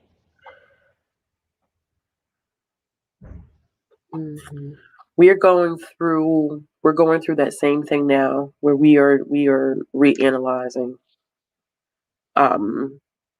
what collections look like right now. I think a lot of people are going through that right now, but I'm not gonna lie to y'all and make it seem like libraries, and Aaron, you know this firsthand from your experience probably.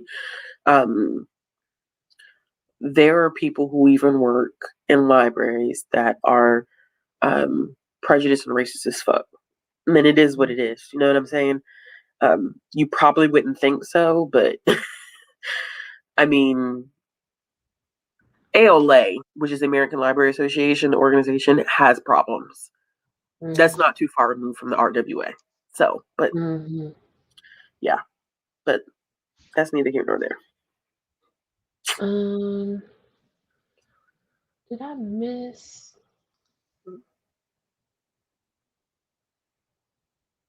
Yeah. Absolutely. That's what it's all about, because we always have both. There's both. We don't exist only with trauma. Like I don't. But some people think that's it. That's why it was so uncomfortable for that one person to have read that book. Yeah. Yeah, so I've read that book. It's just. Whew. Nick Stone actually made a very interesting point about that on Instagram, where she talked about her experience in publishing. I mean, and it brought her to tears because people love reading about Black trauma. Her best-selling books are Dear Martin, Dear Justice. Anything dealing with trauma, it sells like hotcakes. And people don't even realize that she has other books that have nothing to do, you know what I'm saying, with Black trauma that from my understanding, my perception of what she was saying, have not performed as well. Because people feed off of Black traumatic books. Those are the books that are super important, not realizing that, trauma is just not all that we are. Is trauma a part of the Black narrative? I would definitely have to say so, but to say that that's all we are, for me, it's almost voyeuristic and it's disgusting in a way. If you really think about it in the grand scheme of things, it's like watching a car accident. You just can't look away no matter how bad it is. It's very, when you get down to the nitty gritty, it's like, how much enjoyment are people getting out of watching another racial group suffer? And then getting on camera saying, this book is an important book. That damn word. They don't use that word right on up. Oh gosh, this is such an important book. I mean, I say it a lot too, damn it. No, but I'm saying like they've kind of like, I don't know, just overused it, I guess. I'm not talking about you, obviously, but I'm just saying like. Yeah. I don't know. I'm horrible with reviews too because I tend to say too much. I'm getting better. I'm gonna get better. Practice. Practice. Yeah, Chloe, I think one of the interesting things, and I'm actually about to put a sneak peek of what's to come next week for me. I'm going to talk a little bit about the big thing that happened with Dr. Seuss Where you at? last week. No, what? Which comment? Sorry. Chloe just said, I don't know why existence of racist librarians would surprise people. Some books Oh. on my library shelves. I will say, from a librarian perspective, that deals with accessibility. Um, it's not something that, and I'm not saying that I can't speak for, because once again, I mean, I can even say librarians are not a monolith, to be honest with you, Mm-hmm. because we disagree on some fundamental things a lot of times when it comes to library services. A lot, every single fucking day. Um, but I will say for this, in terms of this, it is access. At our core, we do not play into removing materials because it toes a very, very thin line with censorship. And a lot of times is kind of why I feel like my role in booktube is a little bit more difficult. Which is why you'll never hear me say do not read this book. Um, because of the fact that uh, we can't just pull stuff off of the shelf because we feel like it is racist or it is not appropriate.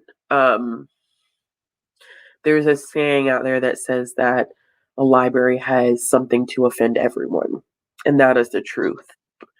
Um, it is. It is. We have something that will piss everybody off. But access is the reason why stuff like that happens, and we are very neutral. We're supposed to be neutral when it comes to accessibility, and it's very hard, especially if you have certain beliefs about certain things. You know, you can't deny that material to someone, especially if your library has it, which ties into the whole Dr. Seuss thing about them um, deciding not to publish 6 of his books. But I talk about that a little bit more, and why it's so difficult sometimes being a librarian in situations like that. Mm-hmm. Sorry, that was a tangent.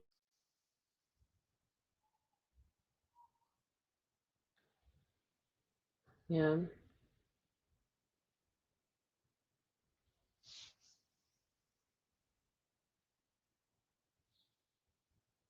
Oh, that was with regards to them leaving the library. Yeah, Okay. yeah, it can get. I get it, Aaron. I promise you, I get it. Um to be libraries are not supposed to be politically affiliated. But it doesn't mean that the people who are in libraries are not politically affiliated. If that makes sense, as an institution, we can't be. Mm-hmm. Um, but individuals within that institution are, and have certain beliefs and ideals that don't seem like they would necessarily line up with what a library will stand for. But I mean, you know, I'm part of a group that is an ALA think tank on Facebook, and you'll see some shit in there that's just like, how the hell are you a librarian, man? And how are you a Yeah. children's librarian? You know, Whew. um, but Oh, I mean, man, snorted. I can really dig like that's something, as someone who isn't youth services librarian, like it's some shit that you will see in a librarian setting that will grate, um, and will get under your skin. So I definitely understand why. Mm-hmm. Yeah, yeah, yeah. Mm-hmm. Oh, I hate when it jumps up like that. Yeah, it Okay. does. It'll jump on you, and then you feel like Uh, you're missing stuff.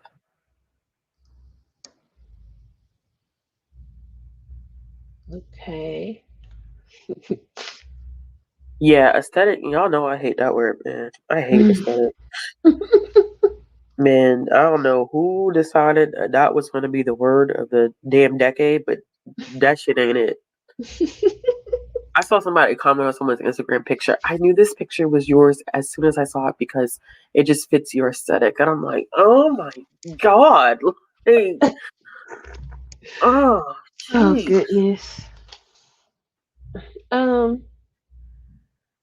Oh, we didn't talk about this, but we're Yeah. kind of still talking about libraries, about how Hoopla doesn't really have any suggestions for you, girl. Yeah. Okay. Yeah. Yeah. Let's do that real quick. Um. Damn, Nisha, I forgot about that. Yeah. Um. You want me to take the lead on it? Yeah, go ahead. Yeah, yeah, yeah. Okay. All right. That's a damn good question, Eric. Where we at? The one right below it. Oops.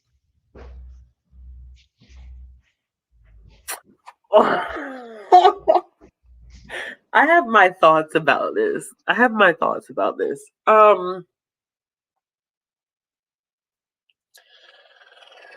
I think this is a complicated question because I think that, you never want to stop someone from being able to read and review something.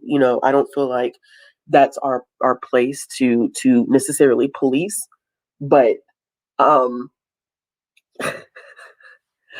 sometimes it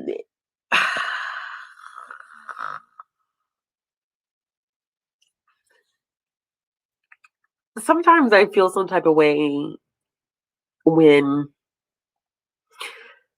you see like someone who has a lot of like a large following within the community promote black books, and it's good, but you end up feeling some type of way because you feel like um not Harrison. The answer is no, Ashley. I'm trying to explain my reasoning here. um I feel like what ends up happening is that it ends up being a cycle of um people being dependent upon white people um to tell them that it's okay to read it. I feel like it becomes a cycle of, unless they read it and they talk about it, it's not going to get read. And we talked about this last time, that trickle down effect, where unless it's posted on their channel, unless they share on social media, they don't pick it up because they don't want to do the work, or they have to have a white creator tell them that it's okay, instead of listening to black voices tell them, bitch, it's okay. Um, you know, um, I think that it's good. I think it's good in the sense that um, there are creators out there that are white that want to diversify their reading, genuinely want to diversify their reading, um, and are taking the steps to do so. Um, but it can be kind of a tricky situation to navigate, meaning that I don't think that it should take a white creator telling you to read a black romance when there are black creators who've been doing it for ages, who've been saying the same thing, but you willfully ignore them until a white person gives you permission to do so. And then when a white person gives you permission to do so, you will only read what they tell you to read because you genuinely don't want to do the work. I think it's not necessarily a straightforward answer. I think it's an extremely complex situation because you're looking at, I think you're looking at like a mini societal structure going on here. Um, you're looking at community, at play in this situation, and it is good on one hand for those who are genuinely doing it, but it has its cons, where those become the white saviors of the genre, and that's what you don't want to happen. Um, Especially when you have, and I'm not even talking about me and Deidre. I'm talking about creators who've been doing this even before we have been doing it. It's a shame that they weren't listened to, but um, you'll listen to a white person. And in terms of reviews, um, you know, that's that's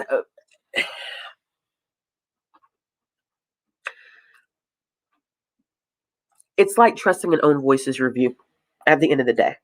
Um, it's not saying that they can't review, but certain criticisms, specifically, especially cultural criticisms, I would take that with a grain of salt because it's not your lived experience.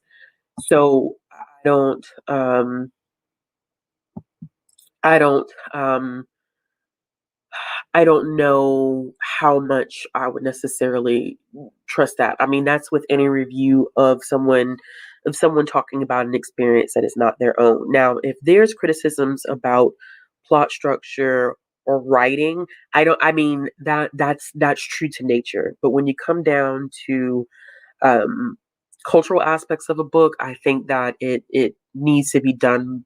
The criticisms feel more valid when it comes from someone who has had that lived experience, and that's not just in romance. I mean, that's the same way that I felt about The Deep when I started reading reviews about The Deep, and um, I was seeing people put up reviews like, "Oh, um, I think this just I don't understand the purpose of this," and um, I don't understand the whole thing about, the black mermaids, and it was like, you didn't have the historical knowledge, or the cultural knowledge. I think that that would have been a little bit uh, more difficult to more difficult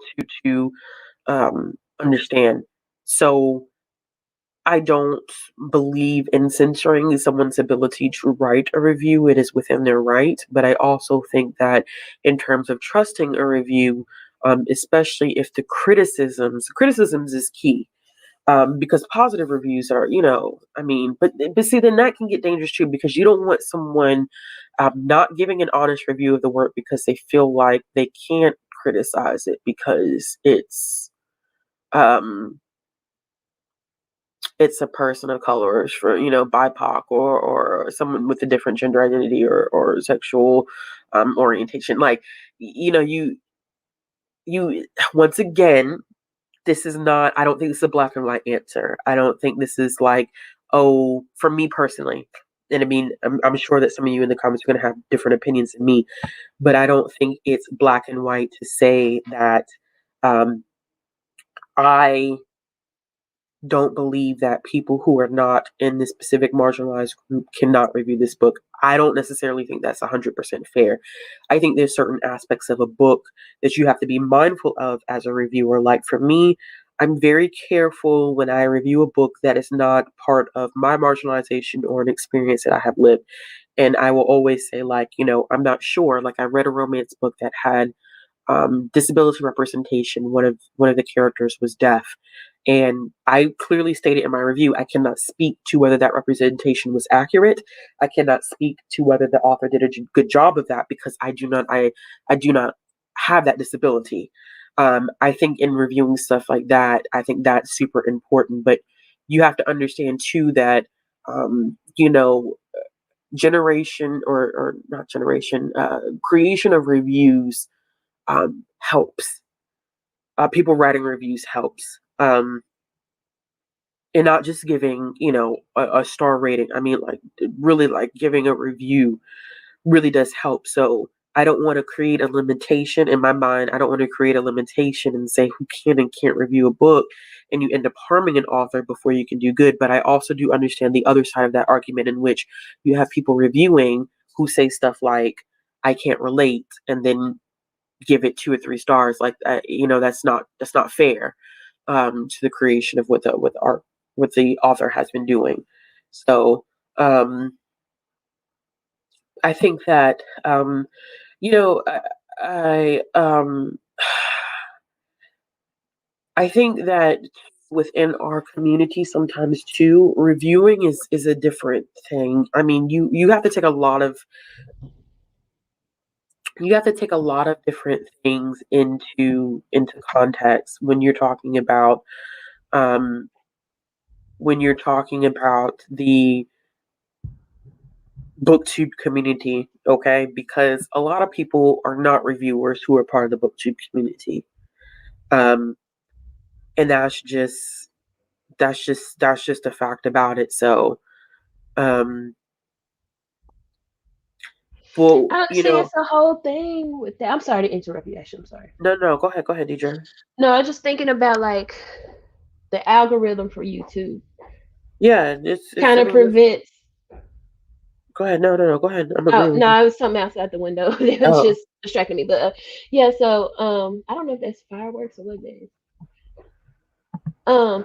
Anyway, so the algorithm kind of prevents this to an extent. Like somebody said earlier, they found Ashley by accident, and I saw the yeah, thing Eric too. talked about accident. Yeah, yeah, Um. So like it's again, we said this already in the show. Like there are so many things working against us that this the way it's set up is systemic. It's just set up kind of yeah, you have to actively fight against it, and so yeah. it's not all our fault. There could be more.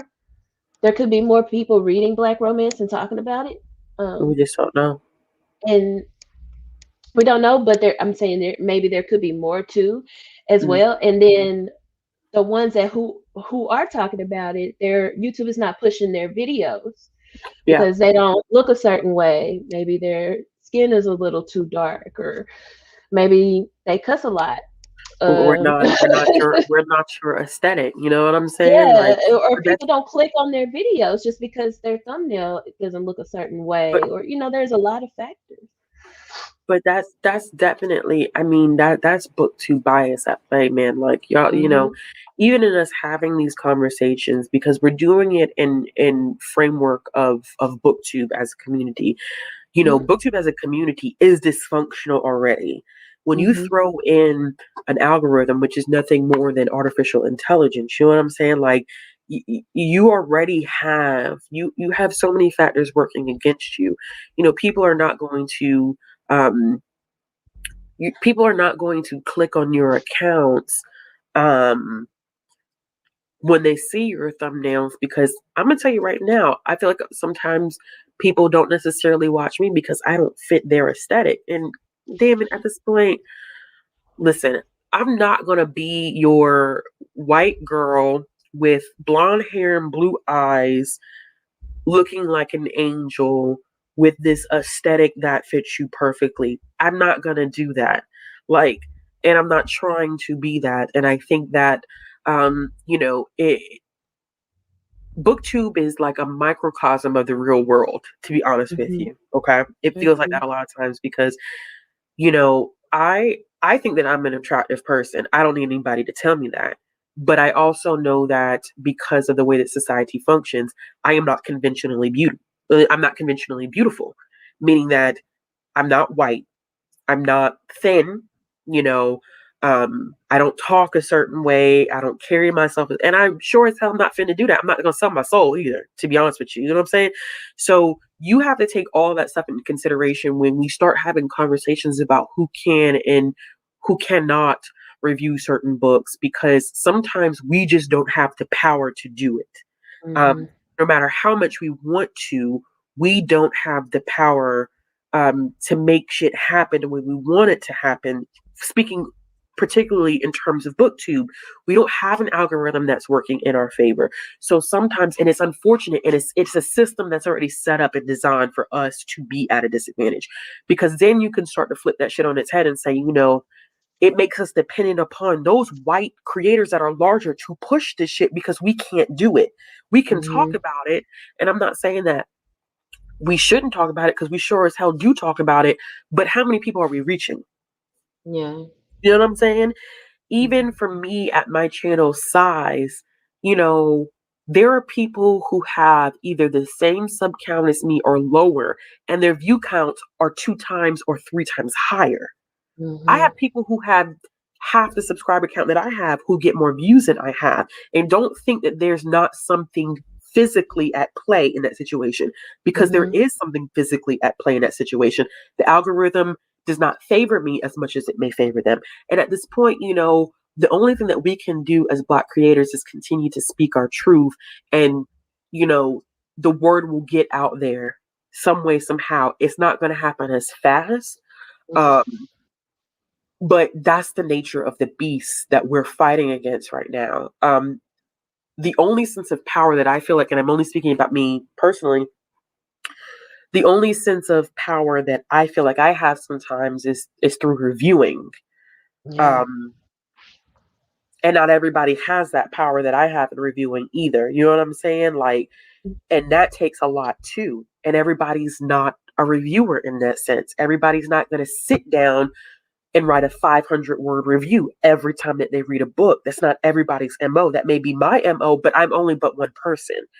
If you go on Goodreads right now and you see where I'm ranked, you go on there, you tell me how many other Black people are ranked at the same level that I'm ranked right now. And it's not me boosting myself or being showboaty or whatever, but it's showing you that right there, even in itself, like, the power dynamic is fucked up. So you are forced to become dependent upon white creators sometimes to help push stuff. Do we want to be in that position? Do I want somebody to swoop in and become the white savior? Hell the fuck no, because it's not what we need. But is it a situation where that's what's happening? I mean, what can you do? I mean, what can you do? I don't know the answer to it. Yeah, there is no. I don't think there's any answer, because at the end of the day, like we keep saying, the algorithm. I mean, there's everything is a fucking algorithm. Even the way that Amazon pushes KU is a fucking algorithm, and they don't even do that right. You have to go through page after page after page after page. You type in Black romance or African American romance, y'all, they will still push white romances, interracial romance. They'll push page and page of that shit before you show up to a Black romance. Women's lit stuff that's not romance before you get to a Black romance. Yeah. But that's I think again that's the main thing that upsets me. Like, if I put in fantasy, most of these algorithms will give me actual fantasy. Most of them will, but it's something about when you put in romance. It's like a glitch, a glitch in the system. I don't know why. Why? Yeah. I saw Sid. Where we at? It takes it. You got to rely on shout outs from bigger booktubers. See, let me tell you the downside of that shit. Okay. And I'm gonna use myself as an example.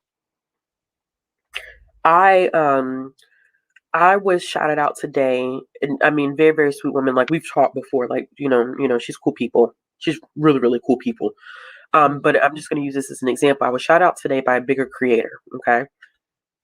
And I knew something had happened because I literally went into YouTube Studio and I had jumped in sub count. I was like, who the hell shouted me out? Isn't that crazy that I could put out content and I can see my sub count jump? And my first instinct is, who the hell shouted me out today? Somebody said something about me in their video, because there ain't no way. And come to find out, it happened. But the issue with that sometimes too is that people will sub to you because their favorite told you to watch them, and then they don't watch your shit. And that hurts us even more. Like, don't sub to my shit if you ain't gonna watch it. Like, don't, because right now, most Black creators are still fighting the bullshit from last year about people subbing because they wanted to support Black Lives Mattering and they wanted to support Black content creators. And I'm like, well, where the fuck are y'all now? Y'all ain't nowhere to be found. That's why you see people with 30, 40K and their view counts are low as shit. So this shout outs from bigger booktubers, half the time I'm like, don't say my name. If I rock with you, I rock with you. Like, just don't say shit about me. Let me grow on my own. Like, I don't want you to shout me out. I don't, you know what I'm saying? Like, and it's not that I'm not appreciative of it, and that I'm not appreciative of people sharing me as someone that they watch. Like, the woman who shared me today, like, I was very appreciative because I was surprised. I knew she watched my channel, but it was just like, oh yeah, like you're one of my favorite booktubers. And I was like, damn, I was like, I'm surprised, like I'm one of your favorite booktubers. But at the same time, it puts you in a very difficult position because you have to be appreciative of the fact that someone wanted to show you or give you your props, but then you know that the people who follow with those props are probably not going to watch your channel when it's all said and done because you don't fit their fucking aesthetic. So it's an uphill battle. It's an uphill battle for a lot of Black content creators who start the same time as white creators, put out the same content, same quality, same editing, same, because we all on YouTube, we all just, booktube, we recycle the same videos. That's just how we function. Same videos, and you got Sue and Sally over here hitting 50K in 3 months. And we over here like, well, damn shit, I've been on this bitch for 3 years and I'm just now hitting 2K. Oof. Ciao. Don't get me started on the structure of this. Listen, don't do it because we'll be here for another 2 hours. We will be.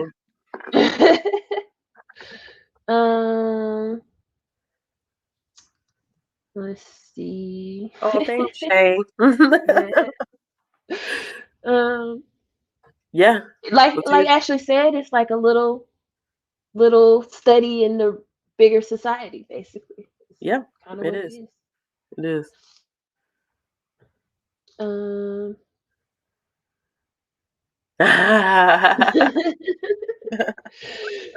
That's what's up. Not you was like Sarah. That's exactly what had happened. Okay.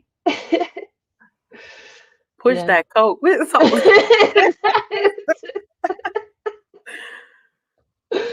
I skipped this. I'm sorry, Chloe. Same, I don't use YouTube recommendations. Nah, I don't fuck you up. Really always now listen, Chloe's recommendations though. Good recommendations for some sci-fi and some fantasy. Like pretty much anything she reads is good, but like you could trust her recommendations. Yeah, you can. You can trust Chloe's recommendations. For real. For real. I think Shamla asked, and I don't know where it is. You know how to put it on the screen. Shamla asked if there's a ranking on Goodreads. Yes, there is a ranking on Goodreads. The way that works is, well, I don't know how it works, to be honest with you. How does that work? I don't know. I don't know how it works. I think it may be based on how many likes your reviews get for the week. Oh. And then they rank you in the US, and if sometimes you end up getting ranked, you get ranked globally. Oh yeah. So, is it like 100? How many? How many do they 100. Do? Okay. Yes, because I've seen numbers. Yeah, so like if you go to but I didn't know what that was. So if you hover on the number by my name right now, I think I'm in the 30s. You'll see where I rank globally and where I rank in the US. And it's a cool feeling, but I mean, going back to like looking at the actual list, it ain't a lot of with Black people. With Black people. Yeah, that's the thing that was happening for a while. I feel like that I had the notification bell clicked, but YouTube still would either give me the notification late or they wouldn't do it at all. For a while, it hasn't been that bad, like here recently, but again, it's systemic instead of against us. Yeah. Yeah. I don't know. I never follow those. I don't mean anything, like you said, sort of. I'm not ungrateful when people tag me and like, especially on like a tag train on Twitter. But at the same time, I don't want people just following my channel, subscribing just because somebody told them to. I want them to like my content or my personality or my reading taste. I think I've said that in one of the videos because I was kind of disturbed by how many subscribers I got in like May to July. I was It kind is. of just, I kind of, I don't know, it made me feel some type of way for sure. And, Mhm. Oh yeah, it made me feel it's a very in 1 month, y'all, like literally in May, I was at maybe 3,300 subscribers. By the end of last year, I was sitting at 19,000. That shit makes no sense. wow. And it's not even, people are like, oh yeah, that's cool. And it's like, yeah, but the emotions that come behind it are not always positive. Because yeah, Hmm. you feel like, oh my gosh, I've been putting in work, like finally, but then you're also left feeling like I feel tokenized. And I feel Hmm. like you subscribing to me makes you feel like you've done your good deed for the day. I'm not your charity case. No, I don't for want real. you to subscribe to me because you need to appease to your feelings of not supporting black people for the however long. Um Mhm. it's very it's uncomfortable. It's a very It is. uncomfortable feeling. And then you become, and I feel like I'm at the point now where I need to create some boundaries, like some actual like written out boundaries, which I've seen a lot of bookstagram creators doing, like saying like these are my boundaries because I it gets to a point too where people feel like you were there to do the work for them. And it doesn't matter how much you say that you're not there to do the work for them. People feel like you're there to do the work for them. And Mhm. like, and the example that I'm about to give, like, if I rock with you, this doesn't apply to you. Mhm. If it's an agreement that we have via Patreon, this does not apply to you. If Mhm. I reach out to you, this does not apply to you. But I am not your fountain of recommendations. I am not here to provide you with books by Black authors because you feel like you can't do the work yourself. I've had people like, and that's what said is crazy. I have people who DM me on a regular basis, on an everyday basis, asking for fucking recommendations. First of all, I don't have the capacity to do that shit. Okay. Second of all, I'm not here to do legwork for you.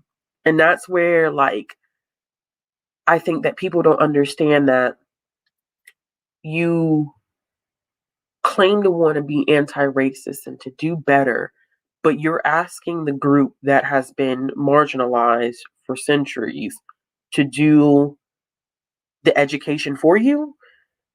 Like it to me, it just doesn't make no. It doesn't make any sense. I've had people who have DM'd me and I won't answer. Okay, they will then go and comment on multiple videos asking the same question. So inappropriate. So you know, people like to flex and be like, "Oh yeah, I got all these subscribers." Like that shit, all that glitters ain't gold. Okay, let's just be honest. Like all that glitter is not gold. It's not at all. And yes, Bethany, like that's the one thing that probably pissed me off the most is that I've been on BookTube for so fucking long. And it's like now all of a sudden it's like, oh, we're valuable or you're a value to us now because we watch a black man get killed for no reason on television. And now to appease our white guilt, we want to follow you. That's like I ain't got the time or the patience for that shit, man. I really don't. BookTube is not my career. BookTube is not my career. Girl, Uh, what you said that made my eye twitch about somebody. I don't know. I said her, but I don't know. You've not talked to me about this, so this is not insider tea for the record. But oh that yeah, made this my is not. eye. Yeah, you haven't talked to me about this, but that made my eye twitch, girl. Like what in the world? Like there's Google, there's Goodreads, there's YouTube, and all of these places have a Yeah, search bar. Like Ashley is not a search bar. Get no, like no. And people don't realize that like there's boundaries. So I mean, all of this bringing it back full circle, yeah. all of this to say that I think sometimes it's easy to kind of want to draw lines in terms of what people can and cannot do in booktube, but the reality of the situation is that it's not so black and white. Even with the following that some of us have as black content creators, it's not the same It's not the same. So it's a lot of different factors to take into place. And going back to what Adidra had originally asked me to talk about, um, algorithms play very, very huge roles in it. We were talking. Can y'all hear that a little bit? Hold on, let me go close that door so you can't hear it. That's okay. I got all kinds of noise going on in the background over here. I don't know if I do or don't. I don't pay attention to my numbers that much, to be quite honest with y'all. I go to YouTube Studio to look at comments, but I don't really look at my subscriber count that often. I think because one of the amount of time I've been here, and two because I'm just not here that I don't. It's not that I don't care. I don't want to say I don't care. It's just that it's not my motivation. Like the numbers are not why I'm here. I'm sorry, y'all. I can't help. Like, the pipes are bad. If you Oh, can don't hear that, worry. yeah. So I apologize. Just a little. Not. It's usually I not didn't that know bad. what I it don't know. was. Huh? Yeah, yes. I couldn't tell what it was, so I just. But algorithm, yeah, is definitely like a huge thing that you kind of have to combat. And even with libraries, an algorithm is at play. Like Deidre and I were on the phone the other day, and we just happened to get on the topic of Hoopla, and then we start talking about the fact that when you go on Hoopla, when you click on like Christina C. Jones or Alexandria House, usually for most people, like who do we look up? Like Tessa Bailey. Tessa Bailey. So if you go like if you search Tessa Bailey on Hoopla, okay, what will end up happening is that under Tessa Bailey's books, you will see information about similar authors. And all the authors are white, okay? And when you click on each of those subsequent authors, you get more white authors, okay? You go to Christina C. Jones or Alexandria House, you click on their names, you get their books, no similar authors at all. So even get some of their books.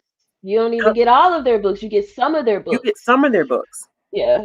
So even by design, even Hoopla, which is it's so crazy. Like you got to do the most crazy searches to find shit on Hoopla. Like you gotta search for like narrator. Like if I click on Jacoby Diem, his last name is Diem, right? Okay. Yep.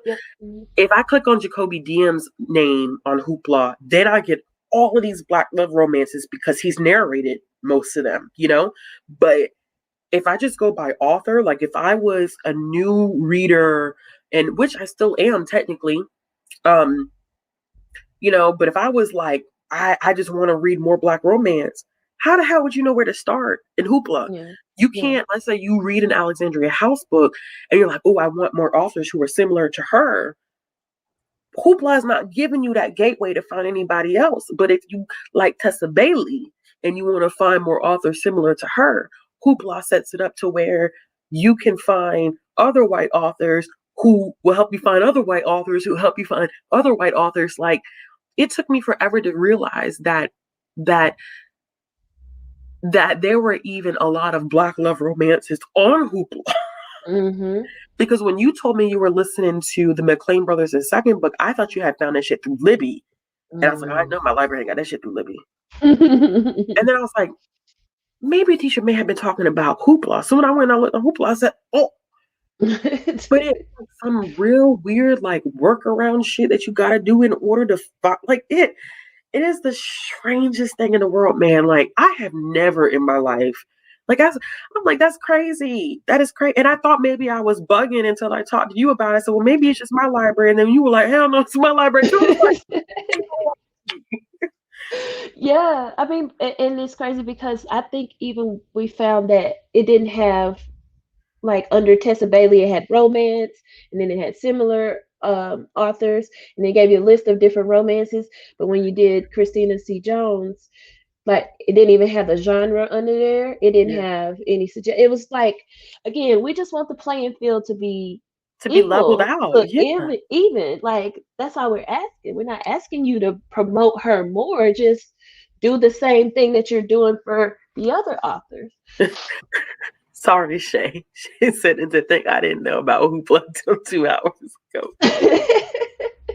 Yeah, I mean the stuff is on Hoopla, but I mean Yeah. even with Hoopla, it's Yeah. like, you know, it is, and then even libraries create issues Yeah. because, like, I know that Christina C. Jones was saying, like, and this is, you know, just learning a little bit from just collection and development. I know Christina had said that, you know, request that your libraries buy books, but some libraries you can't just request anything. If they can't get it from their vendor, they're Mhm. not buying it.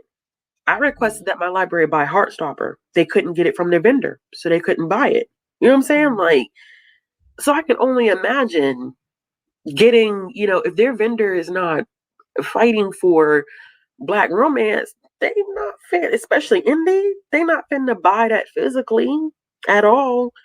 You know, Hoopla is probably your best bet. They and then with Amazon, you know, Amazon gets so damn tricky because if it's on Audible, it's like Amazon don't want to let the license go to anybody else. And the I was just first going time to I ask you to realized talk that, about that. yeah, so that's the downside to Amazon, y'all. Mm. Is that when Amazon gets rights to shit, ain't nobody gonna touch it. I got You to can't refill even my buy drink. rights to it. You can't even buy rights to it. So like I think I explain a lot sometimes when I talk about libraries and how you need to support your libraries and talking about how like ebook and e-audio purchases work and how Yeah. tricky that can get.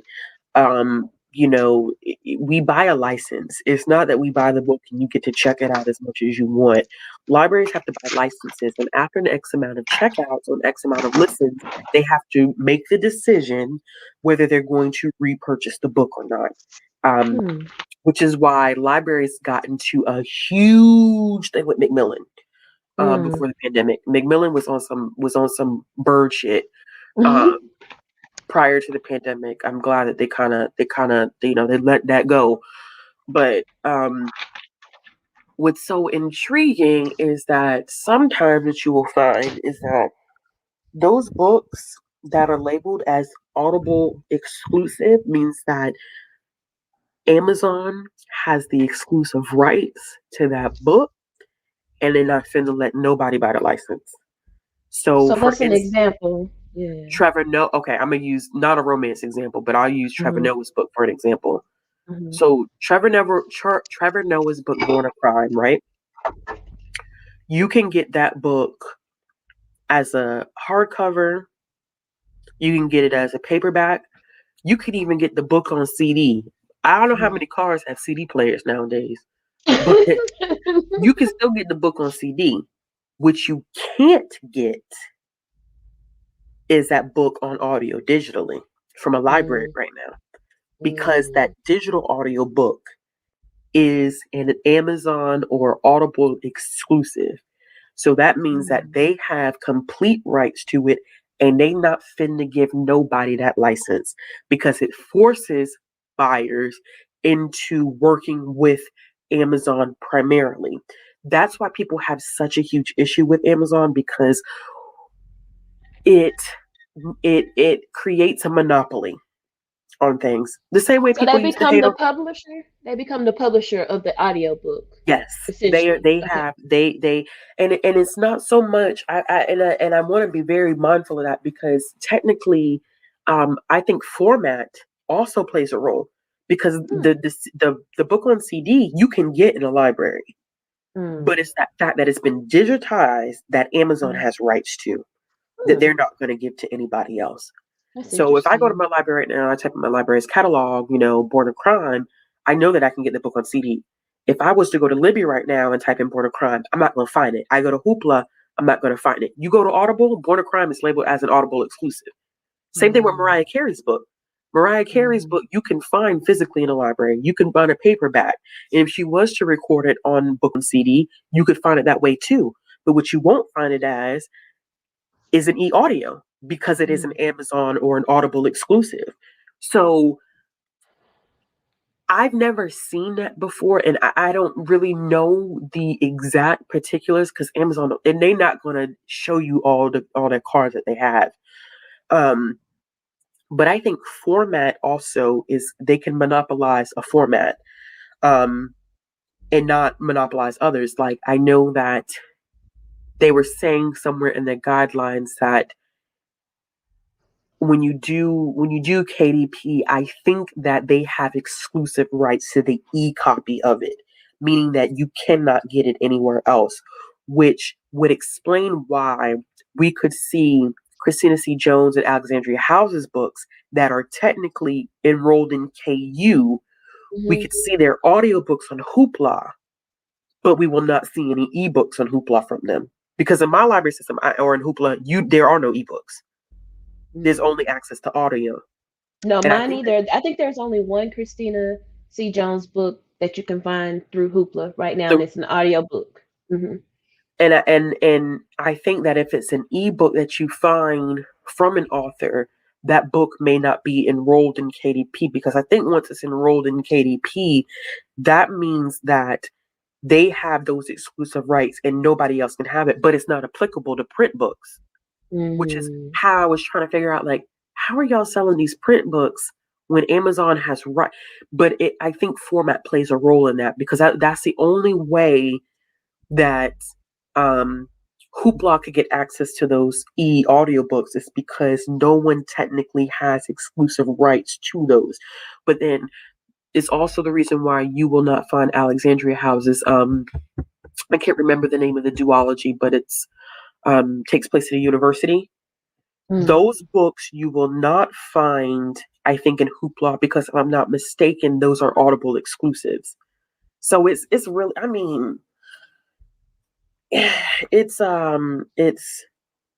yes, yes, yes, yes, yes. And I'm not saying that this is the most accurate answer, but this is the only thing that I could put together as to why we would see certain formats on other platforms, but not others. Why you can't find their ebooks anywhere else because I think once they're enrolled in KU, no one else can have access to that ebook except for Amazon. Yes, that's what I was talking about. Thank you.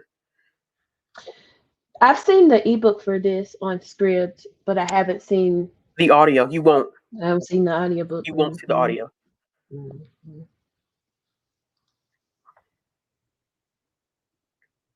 Yeah, yeah, yeah.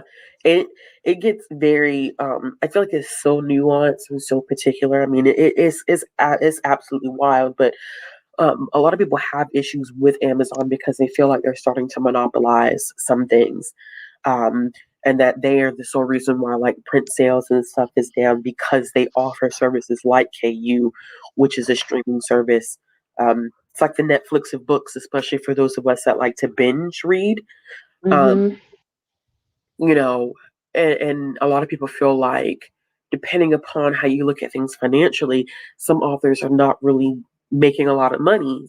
Some may be in the grand scheme, depending upon how you would price your book outside of KU. Like I said earlier, if you're pricing your book at like 99 cents, you're better off putting your book on KU. You know what I'm saying? But Mm-hmm. um, I think the math behind it is crazy. But Christina C. Jones always says, you know, don't feel bad because they're not being forced Mm-hmm. into opting for KU. You know what I'm saying? They know what they're signing up for when they opt into KU. I think on my end, I would just say, like, be very proactive when you're checking out books from KU, because checking out doesn't pay them. It's all about pages read. So when you check something out, like, read it. And I think the way that someone was saying their payment schedule is like, try to read it within that month because I think that it it doesn't the way that they calculate how you get paid and stuff like that is also kind of funny and weird. So, Mm-hmm. just keep that in the back of your head when you are, checking out something from KU. Okay, we're gonna start fresh. I'm gonna dump after this month. I'm gonna try to read everything that I currently have checked out because I think it's all novellas. except for one that's not a romance. And then we're gonna start fresh and try to read in a timely fashion. I just don't do that. I need to though. Yeah. That's an action item. Thank you, Ashley. Oh, Aaron, I didn't know that. Where we at? Aaron, back at the top that says that Trevor Noah says he didn't know that. Yeah, I mean, I did see that. I skipped it though. Dang it. Here it is. yeah, and you know it bothered me because I read his book. I read his book when it first came out, and I loved it. I really really loved it. But I wanted to re-listen to it. I mean, that's how long ago that book came out because I was still driving a car with the CD player. I'm not like 10 years ago, nothing like that, but still, I'm now driving a vehicle that does not have a CD player. So you know, I was like, oh, okay, well, you know what? I want to reread Trevor Noah's book because it was heartbreaking, but it was fucking hilarious. Um, and I went to go look for it, and I was like, how does Libby not have Born a Crime? And I was like, oh, maybe I'll go on Hoopla. Went on Hoopla. I was like, nah, this is some shit. Like, how do we have the CD copy and nobody bought no digital audiobook of this? You know, like, that's crazy. And then I did a little bit more digging, and then that's when I found out that it was, and I keep saying Audible exclusive. It's Audible original. Thank you, y'all. I saw that it was an Audible original, and I said, that makes sense. Audible has the rights to it, to the digital version of it. So, unless I, get it through Audible, I'm not finna get it. And that's why people are like, oh, yeah, stop using Amazon. And it's like, that shit's a lot more complicated than what people think. People be quick to say, oh, yeah, don't use Amazon. It's like, nothing's ever black and white in a capitalist society. Okay, they make sure that it's not black and white. Yeah. We had up there. Not y'all talking about I give TED Talks. I don't give TED Talks. I just try to speak my truth. That's it. I mean, it's good TED Talks though. Miss W is here reader. People be like, don't use Amazon. But push Goodreads. This is the same book depository. Same fucking company. Capitalism is a bitch, y'all. I'm serious. It is the same 10 people controlling everything on this globe. Mm-hmm. It really is. It really is. Also, people who publish, like, that's what I'm saying. Like, it's one of those situations where it's like they force your hand in a lot of situations. Say senpai. Where's the lie? There is no lie detected. But they do force your hand. Yeah, they do, man. They force your hand. They force your hand in a lot of situations. It's just like, when you live in capitalism, I mean, what can you do? I mean, you can try to limit as much as possible, but shit is so interconnected. Like Aaron said, like Amazon owns a lot of shit that, as a matter of fact, yeah, just because. Yeah, I want to see. I'm gonna try to do that for sure. Starting this month, I just think I didn't know that actually. I'm glad you. With the book depository thing? No, the KU and how they get paid. It helps if you do it within. Yeah, and it was weird the way the person explained it because I don't know what the rotation is. Like you have like a pay period. Yeah. Like at work. Yeah, I mean, my assumption is that it works somewhat like that. So you like. I would just say, try to read it as soon as possible if you check it out. That way, these authors are getting their money. Yeah. I missed something else. Okay, so let's see. Amazon owns. Hold on, I thought they were about to say Amazon owns Walmart. It Would wouldn't I be surprise me if surprised? they had their own distribution or something directly to Walmart Okay, or something. so they own Brilliance Audio. What the fuck? Uh-oh. I did I not don't know know. that they own Brilliance Audio.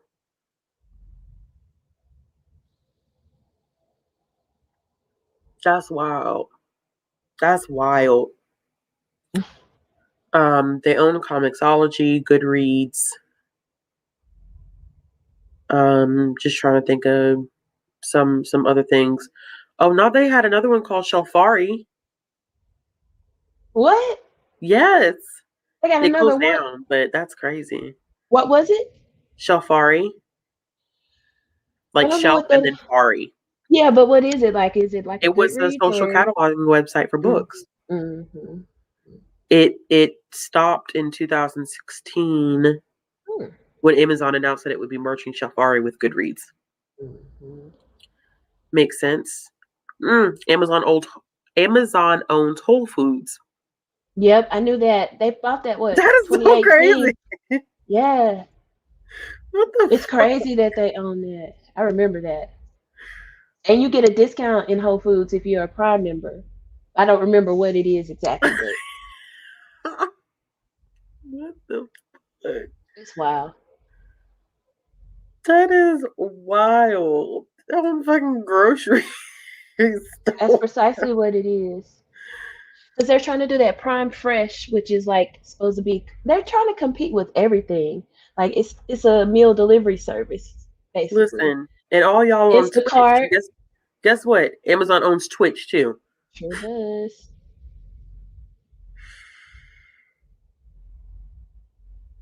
Mm, Wow. that's wild. Well, of course they own Alexa. Living Social, Wine.com. What is it? Wine.com. Mm. They have investments in that. I just bought my mama some wine from Wine.com. They Yeah, I know they're invested trying to do in pharmacies. they invested in Uber, Business Mm. Insider, and even in Google. They're trying to replace like your neighborhood Walgreens and CVS too, with like prescription deliveries and such. Did you know that they own IMDb? Hell no, I didn't know that shit. Shut it down. I don't need to know nothing else. Shut it down. I What don't need the to know. fuck? That's wow. What? How do Yes, what? they own IMDb. Now How is it? have you ever watched a movie on Amazon Prime and the extras that they have like on the screen sometimes? I can see it now. Now that you say that, I can see it. That's wild.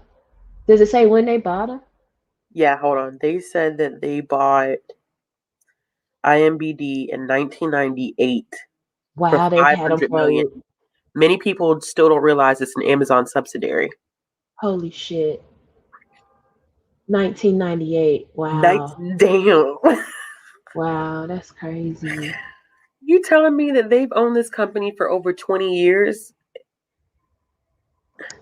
I mean, I've been a Prime member for a long time, but it's not what it is today. So it's wow, that just kind of blew my mind.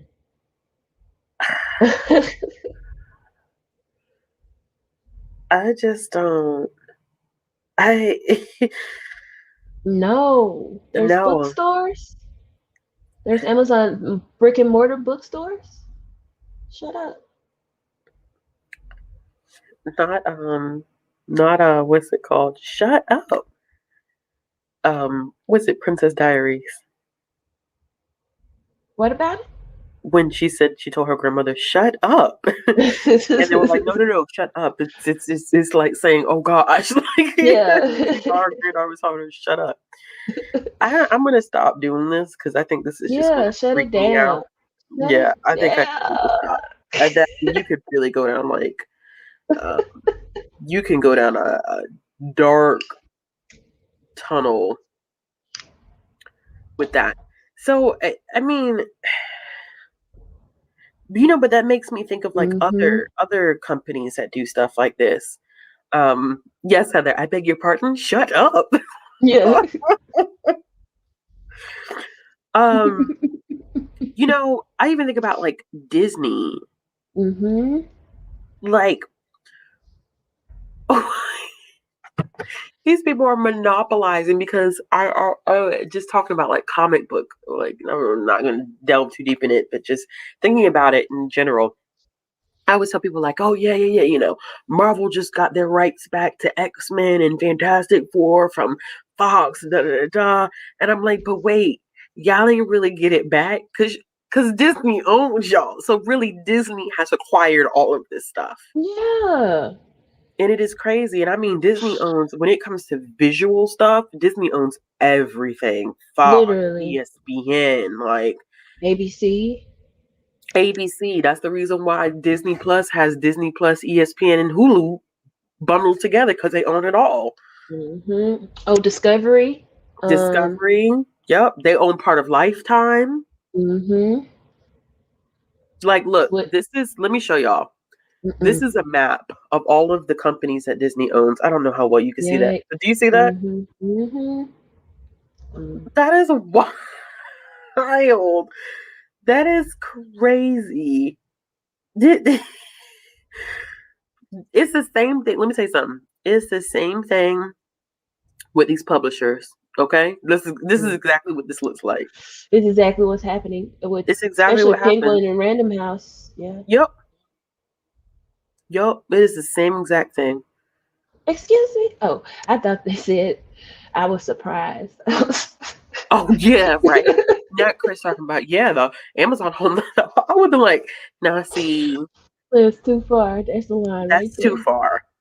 Nestle is another one. Yep. Out Who's here Nestle owned bottling. by? I think Nestle is the bigger company, isn't it? For who? A lot of bottling and distribution where stuff is Oh not even candy. Yeah. yeah. Nestle owns a lot of that. Hmm. Yeah.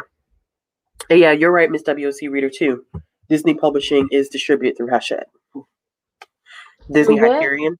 Yeah. Oh, Hachette. Oh goodness. Yeah, Hachette. Yeah, Mm, it is. It is. Yeah. mm. Yeah, Shama, they do own. Yeah, they own ESPN. That's why they're able to. I mean, if you pay attention to what's being sold and like what is being like advertised on what websites, Hmm. you can tell who owns who. Like, it's no surprise. Like, Disney has every Marvel movie on there. What about stars and stuff? You think they own that shit? Because I that's wouldn't be on surprised. I Hulu. mean, shit. I mean, Disney owns Lucasfilms, like the Star Wars. The whole You know what I'm franchise. saying? Like, so what is stars to them? But pennies, Right. Right. pennies to a dollar. My bad. Touche. And it's again the capitalist society we live in. It's working as it's designed to.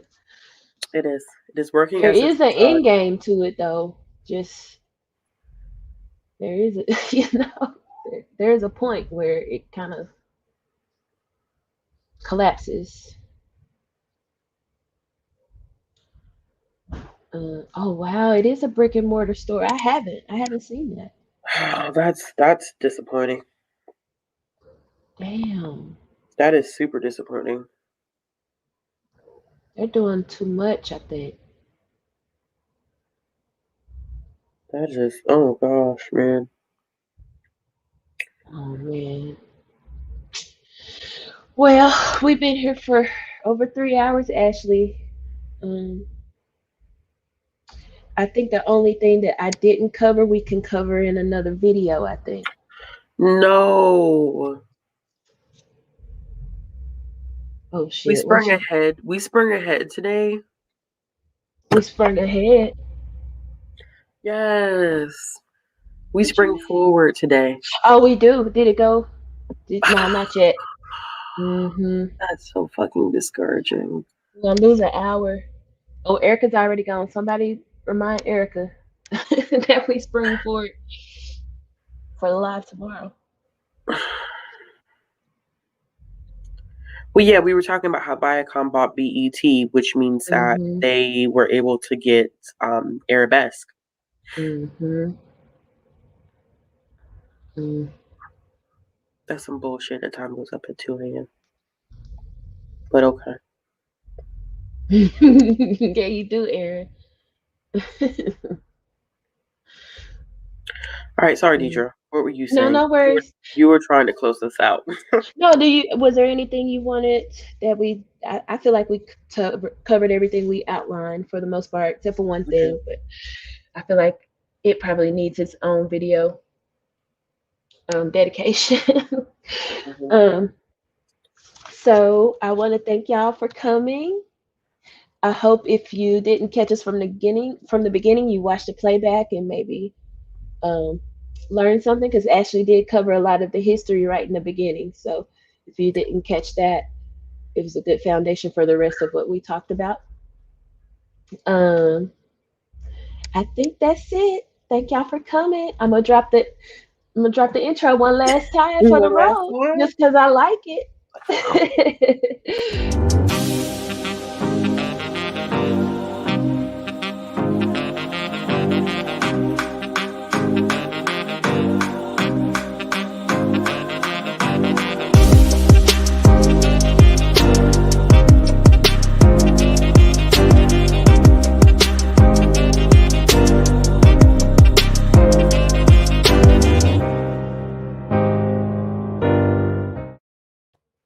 Bye, y'all.